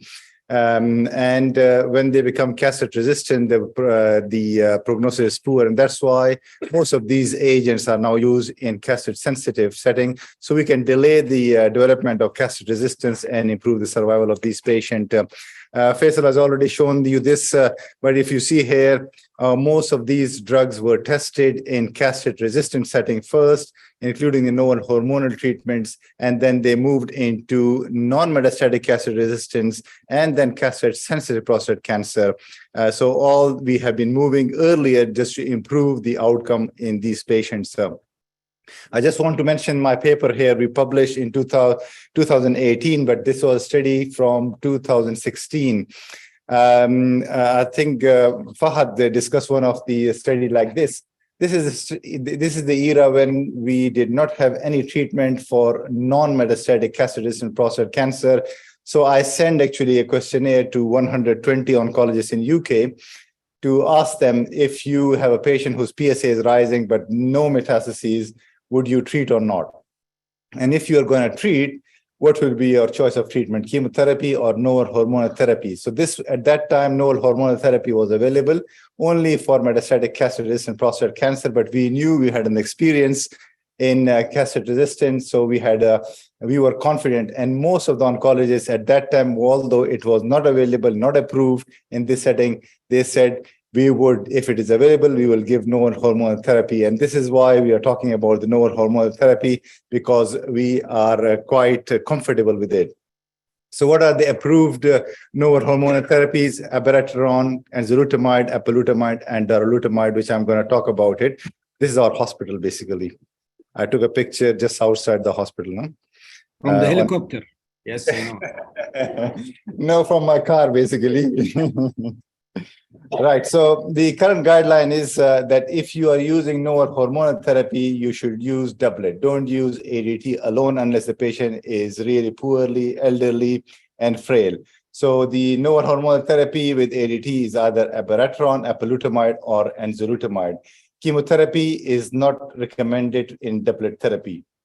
If you think chemotherapy is indicated, then you should use triplet therapy. And you see here, the triplet therapy, you will use ADT with docetaxel, either use abiraterone or darolutamide. So triplet therapy with chemotherapy. Otherwise, the chemotherapy has been removed from the doublet therapy. But the the docetaxel was the first treatment approved in doublet therapy for metastatic hormone-sensitive prostate cancer. This masjid is near the Bahrain Causeway. Beautiful masjid anyhow, if you like to pray. So two studies or three studies that led to approval of docetaxel in metastatic hormone-sensitive prostate cancer. Randomization is similar in all these studies, docetaxel plus ADT versus ADT alone. Charter study similarly, and then STEMPEDE, we all know, has multiple arm C and E has used docetaxel as a doublet therapy. So both Charted and STEMPEDE study reported improvement in overall survival hazard ratio. You can see 0.61 and 0.78 respectively in these studies. The thing that they have reported in Charted study is that high volume patients have a better overall survival, but no benefit in low volume disease. Then in meta-analysis from these three studies reported 9% absolute improvement when you use doublet therapy using docetaxel plus ADT as compared to ADT alone. Then abiraterone in metastatic hormone-sensitive prostate cancer was another drug approved after docetaxel. You probably know this animal anyhow. It's very common there. So two studies, Latitude and STEMPEDE. Again, the randomization phase 3 studies, randomization was abiraterone plus ADT versus ADT alone. Both studies, similar to docetaxel, improved the overall survival. Hazard ratio is more or less similar to docetaxel, 0.62 and 0.63 for overall survival, Latitude and STEMPEDE study. PSA progression, again, improving in Latitude study, and failure-free survival. I cannot see my graphs for some reason. Anyhow, failure-free survival also improved when we use abiraterone with docetaxel versus ADT alone. Something is happening here. Right, okay, this slide is missing for some reason. Anyhow, so the slide is basically here, which you cannot see, this was the era where when the patient is in your clinic with metastatic hormone-sensitive prostate cancer, two drugs were allowed, either docetaxel with ADT or abiraterone with ADT. So which one would you use? There was no direct comparison, but STEMPEDE was the only study where they used both these drugs. And this slide, which you cannot see, basically showed if there's a progression-free survival, it is much better with abiraterone as compared to docetaxel. But if you're looking at the overall survival, it was similar with both the drugs in a STEMPEDE study. This was the time where we thought that it's the patient who have a low, high volume or high risk disease, they can benefit with doublet therapy as compared to ADT. Otherwise, ADT is good enough. And the problem with that was Latitude used the term high risk, and you can see here the high risk was defined as visceral metastases, 3 or more than 3 bone metastases, and Gleason score of 8 to 10. While Charted used high volume disease with the visceral metastases and 4 or more than 4 bone metastases. So you can see here the complexity again for these definition. Will you use high volume, high risk, and what is the criteria would you use for this? Again, there's quite a few slides missing for some reason. Anyhow, so for toxicity for docetaxel is because the chemotherapy, it can cause febrile neutropenia, nail changes, allergic reaction, while abiraterone causes more of the hypertension, LFTs, derangement, cardiac disorders, and all those. This was my favorite picture for some reason. Something happened. What happened, IT guys? It did not come anyhow. This was the favorite picture I put on it. Anyhow, okay. With the pictures you have, Faisal, I guarantee you a spot in Ministry of Tourism. MashaAllah, tabarakallah. Exactly. And this was specially, I went yesterday to take picture, but it's not coming on here. And enzalutamide, again, is the third drug now approved in metastatic hormone-sensitive prostate cancer because of 2 studies. Phase 3 studies, ARCHES, randomized patient to enzalutamide plus ADT versus ADT alone, showing radiographic progression-free survival favoring doublet of enzalutamide plus ADT versus ADT alone.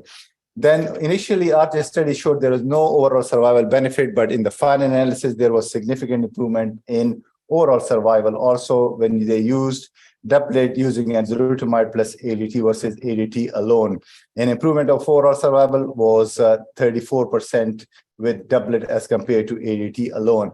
Now, you remember I said when abiraterone and docetaxel, the improvement in overall survival was in high volume disease. Here we are saying, regardless of high volume or low volume disease, when you use enzalutamide doublet therapy, the benefit in overall survival was reported. Another study is ENZAMET study, similar randomization of enzalutamide with ADT versus ADT alone.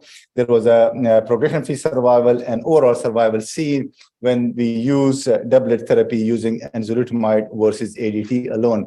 In this study, they've allowed the oncologist to use triplet therapy using docetaxel plus enzalutamide plus ADT. And there was no overall survival benefit reported when they used triplet therapy as compared to ADT alone. But again, this was not pre-planned analysis, and it was there's a selection bias here because it was up to the oncologists or physicians to select the patient themselves.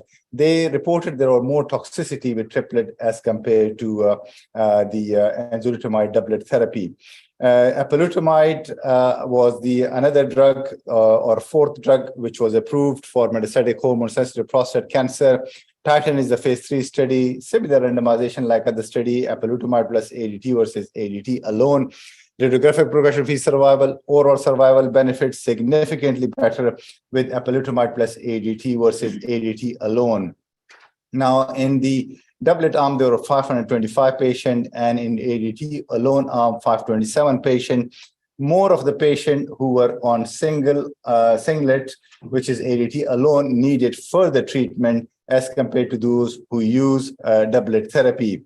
The patient who use in the next line treatment as a novel hormonal therapy or chemotherapy. Now, this was the era where we thought once you use one novel hormonal therapy, we should not be using another novel hormonal therapy. We should, in fact, switch to chemotherapy. But this trial gave us another idea that if you use apalutamide and give another novel hormonal therapy, which is either enzalutamide or abiraterone, or you use chemotherapy, the progression-free survival is same. You can see here the patient who have used apalutamide and then on progression they use novel hormonal therapy like abiraterone or enzalutamide, the hazard ratio of 0.68. or apalutamide after chemotherapy has a ratio of 0.63. So another idea came from this study is that once the patient fails on apalutamide, you can use either novel hormonal therapy or chemotherapy and the results are same. So currently, if you're using doublet therapy, abiraterone plus ADT, enzalutamide plus ADT, or apalutamide plus ADT are recommended. All phase 3 studies, all comparator arm was ADT alone. Overall survival and progression-free survival was seen in all these studies. So abiraterone or enzalutamide or apalutamide are the ADT taken orally. Docetaxel is no more recommended as a doublet therapy. Abiraterone, you have to use it with corticosteroids. So patients who have uncontrolled diabetes, it might be difficult. It causes hypertension. So those patients who have uncontrolled hypertension also might be a problem. Hepatotoxicity is another side effect. So those patients who are taking statins or another hepatotoxic drugs, you need to monitor more closely. I usually see this patient every 2 weeks for first 6 weeks and then once a month. Enzalutamide or apalutamide, no need to give corticosteroids, no need to do close monitoring. So once I usually see them every 3 months. And these are the tablets taken on a long-term basis. This is the picture from my office in the hospital, basically, in the evening. So triplet therapy is now the new trend. So we have discussed the doublet therapy. There are 2 trials, just 5 to 6 more minutes. So two trials, Peace 1 study, which we randomize patient to standard of care. You reduce the time now. Yes. Standard of care plus abiraterone, standard of care plus radiotherapy, and standard of care plus abiraterone plus radiotherapy. Now, in this study, the standard of care kept on changing. It started with ADT alone, then they allowed docetaxel, and in the end, docetaxel was the mandatory part of the standard of care. So basically looking at the triplet therapy using ADT plus docetaxel plus abiraterone, and it was compared with doublet therapy using docetaxel plus ADT. You can see here, radiographic progression-free survival, median of 4.5 with triplet, 2 years with the standard of care, which is doublet docetaxel plus ADT. Hazard ratio of 0.50. Overall survival significantly better with triplet therapy, 5.7 years as compared to 4.7 years, hazard ratio of 0.82. This benefit of overall survival was seen in high volume disease and also in low volume disease. So regardless of volume of disease, you can use triplet therapy. So from PEACE-1 study, we have learned that it improves progression-free survival. Benefit is more than 2.5 years. The overall survival lifetime gain is more than 1.5 years. So we have learned that when we were using ADT alone, the median overall survival in different study was 33 to 35 months.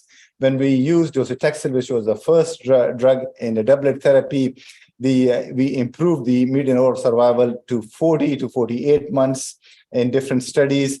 Then when we used novel hormonal therapy as a doublet therapy, abiraterone plus ADT was the first one. The median overall survival improved to 50 months in Latitude, 56 months in Stampede study. And now we are seeing triplet therapy in PEACE-1 study.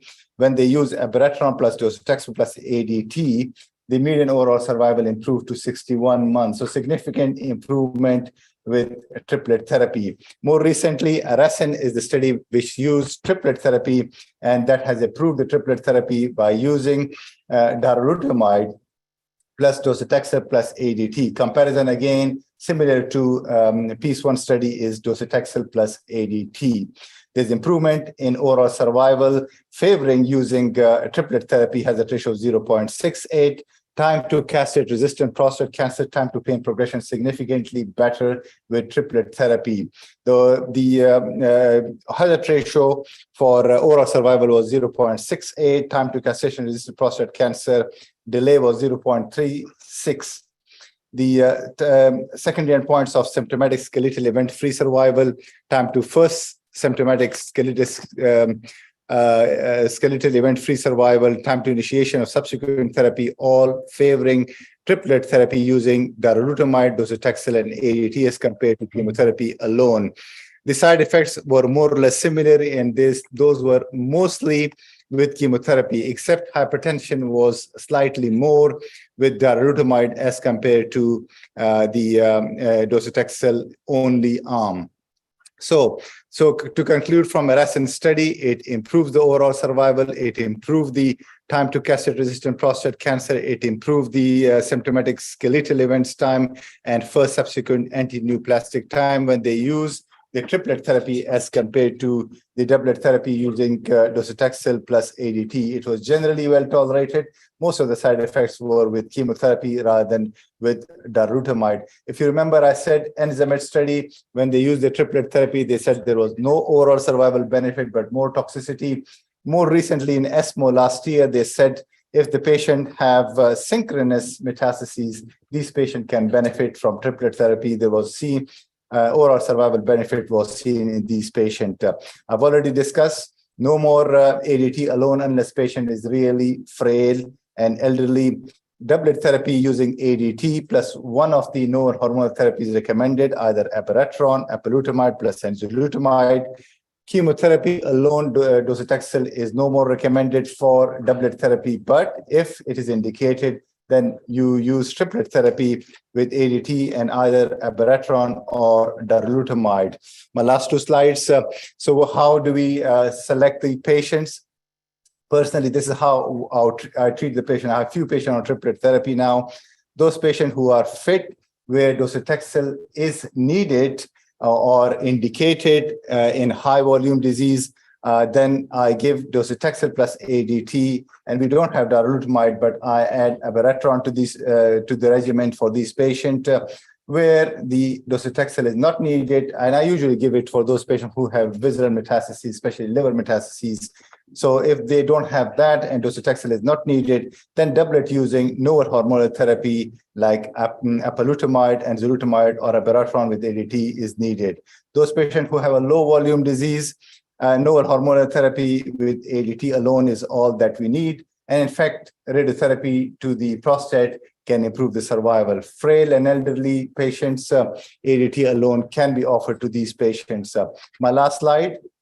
So we have said all the trials that used doublet therapy using novel hormonal therapy plus ADT were tested against ADT alone.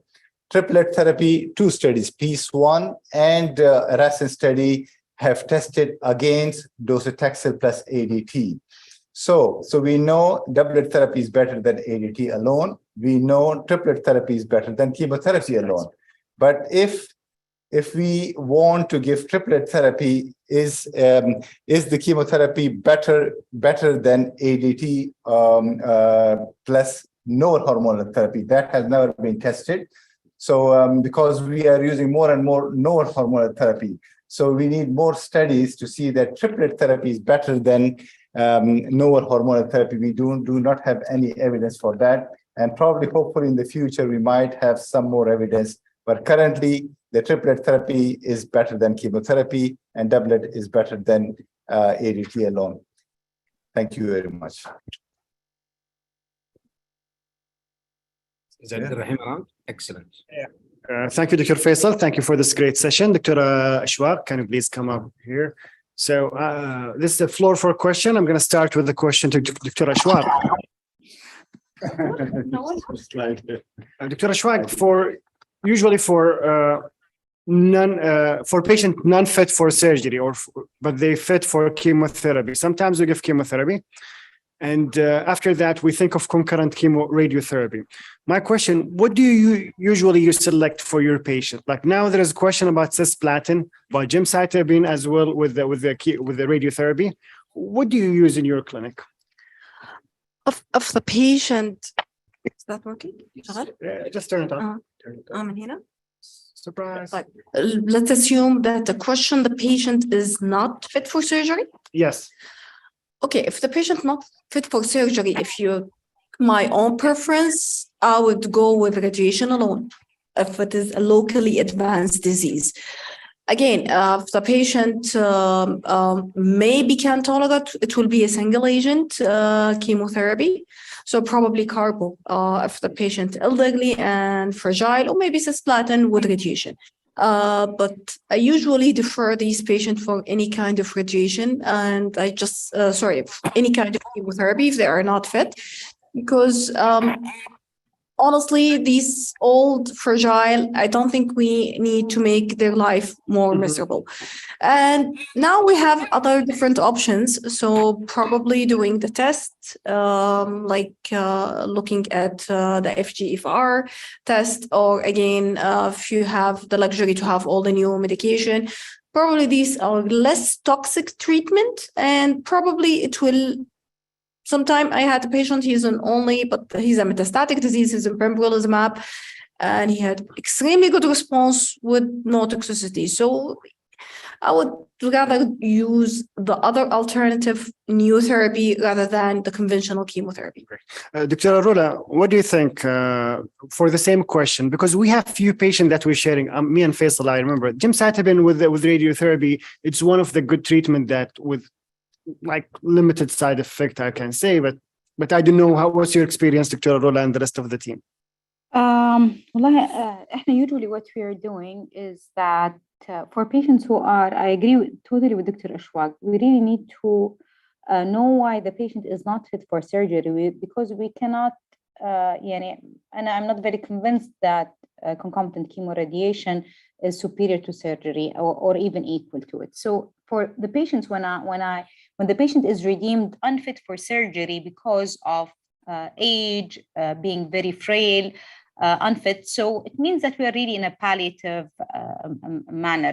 The problem, again, that I faced in my practice, and I used to be more excited about concomitant chemoradiation until I saw or started seeing the side effects, the long-term side effects of concomitant chemoradiation as well, including very severe problems in bladder elasticity, causing horrible frequency, especially for certain patients who really have very short overall survival.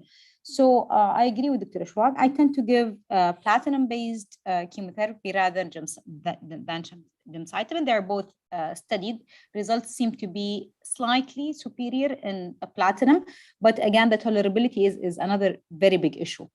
radiotherapy alone can be used in the very, very frail population, but it has to be, all of those techniques needs to be preceded by a maximum TURBT, and this is very important. لازم المريض يصير له عملية maximum TURBT before initiating such management. If not, then palliative treatment for locally advanced disease with either immunotherapy, etc., can be done for patients who are not fit at all for any of the previous mentioned. Rula, you used to give the 60 gray protocol with platinum and radical CCRT to those patients, or which palliative regimen do you guys give? The 60. 60, huh? Okay. Okay. I think we have a very similar, I think we have a very, very similar practice with you guys in King Faisal, Imam, and I think that there are a lot of things that we do very similarly. Again, صراحة, I was more enthusiastic about the results, looking at them on paper, but living with the complications after a while with the patient, it's not the easiest to tolerate. Absolutely. We're going to ask Faisal Dammam and Faisal Mecca, then we're going to get back to you. Yeah. Can I just comment on this, Abdurrahim, Allah yarda alaik? The only thing is, Rula, the 60 grays يعني بصراحة in palliative patients I find it too much. إذا بس one of the regimens we consider sometimes is James protocol, mitomycin 5-FU, 45 grays, and it seems to be less toxic than the 60 gray. I'm not sure if Abdurrahim and Faisal agree with me. We used to use that in France. Mitomycin was a bit more available. We don't have لازم نجيب سيرة فرنسا بس عشان تفشخر عليكم شوية. Faisal Yes. Let's hear from Faisal. I'm not doing that here. I'm using it quite a lot actually. Mitomycin 5-FU is really well tolerated actually, and those especially patients who cannot have cisplatin. Another option is to give split dose to these patients if you are giving cisplatin with gemcitabine. So if they cannot tolerate cisplatin, you can give cisplatin in split dose also. Regarding those patients who cannot fit for surgery, I agree with Rola that it's not superior. The concurrent chemotherapy is not superior because around 40% of these patients would need surgery anyhow, even if you give. But if they are not fit for it, we do give concurrent chemotherapy, and mitomycin 5-FU is quite a good regimen actually. For first week and last week, I admit the patient, I give this regimen, and the responses are quite good actually, and tolerance also. So same like what Nidal said. So it's quite common in our hospital actually. We are doing this practice. Faisal Mecca. Thank you, Dr. Abdurrahim. I totally agree with Dr. Ashwaq regarding those with local disease, not fit for surgery and not fit for chemotherapy. I think this is patient can benefit from maximum TURBT and radiation. And actually, I prefer to keep the new agents when the patient develop disease progression, like the immunotherapy, targeted therapy, and other agents. Regarding the mitomycin and 5-FU, I think the patient not fit for a weekly cisplatin 40 milligram. For me, he will not be fit for 5-FU mitomycin because we know 40 milligrams cisplatin with radiation, actually the side effect less than the high dose. So if the patient not fit for chemo, I think radiation with the TURBT is my first option. Then the other targeted and immunotherapy if the patient develop disease progression. Nidal, question for prostate. Question for prostate. Mashallah, the prostate people did not leave any room for questions. Yeah. The only thing, Faisal, you did not put the Rast al-Noor pictures. You forgot to put this. Yeah. So I have one question just, came to my mind now. And for the BRCA or for the patient for BRCA mutation, for example, ovarian, we use the platinum. And the same for pancreatic cancer, we use Fulfox, for example, then we're going to use after that the PARP inhibitors. It's different in prostate. Do you think there is any role in future for platinum to be added with PARP inhibitors? Actually, yeah. Faisal Mecca. Faisal, okay. It's okay. Regarding the platinum and prostate cancer, it's not tested actually, except in the those with the neuroendocrine carcinoma. And actually, even the neuroendocrine carcinoma extrapolated from the small cell lung cancer. So the standard of care docetaxel, we don't have actually the data comparing docetaxel and the platinum in those with the BRCA positive. And because the even the concept of a BRCA mutation in the prostate cancer, it's new. So we don't have data for the platinum actually treatment. Faisal Damam? Yes, I agree with Faisal Makkah. So,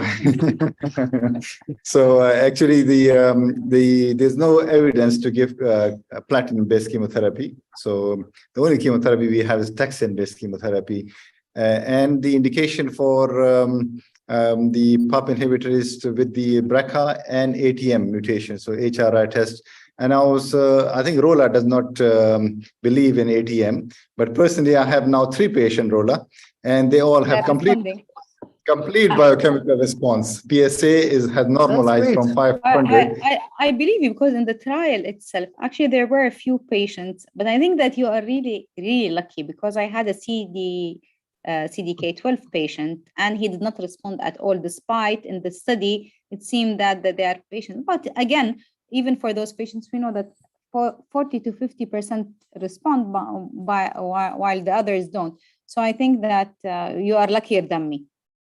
Yeah, true. I don't think that it's the ATM. I think it's you. Another thing about the carboplatin, I think I totally agree with my colleagues about the carboplatin, but I know where Abdurrahim always asks very smart questions.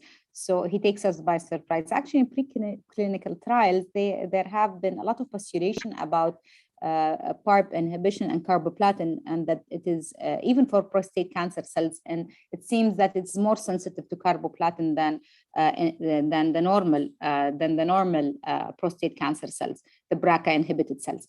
We don't have enough evidence, but I have tried it in further lines for the patients who progress on, you know me, I love to give my patients all sorts of lines of treatment as long as they tolerate, and it actually works. But of course, when you use it in the 5th line or in the on the fourth line, then it will not work for a very long time.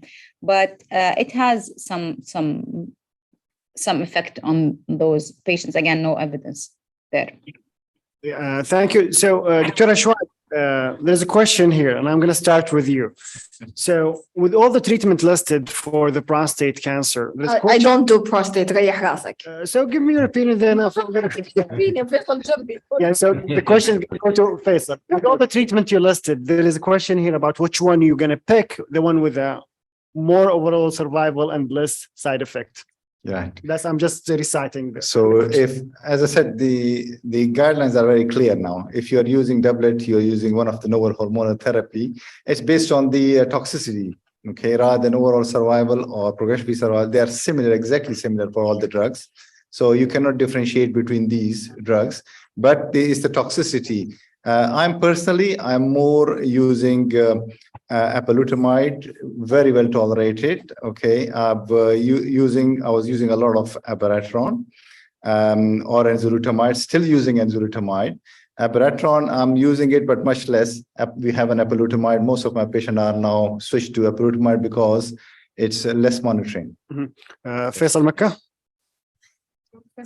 Actually, still I'm a strong believer of hormonal, and actually this is based on the patient profile. And there is actually a Japanese experience of re-challenging patient after hormonal enzalutamide, give chemotherapy, then re-challenge with enzalutamide, and still there is a response because you hit the hormone sensitive, then the disease progression will progress in the non-hormone sensitive. You hit them with chemotherapy, and the progression with the hormone sensitive disease, you hit again with the hormonal therapy. So actually, I prefer to give hormonal treatment.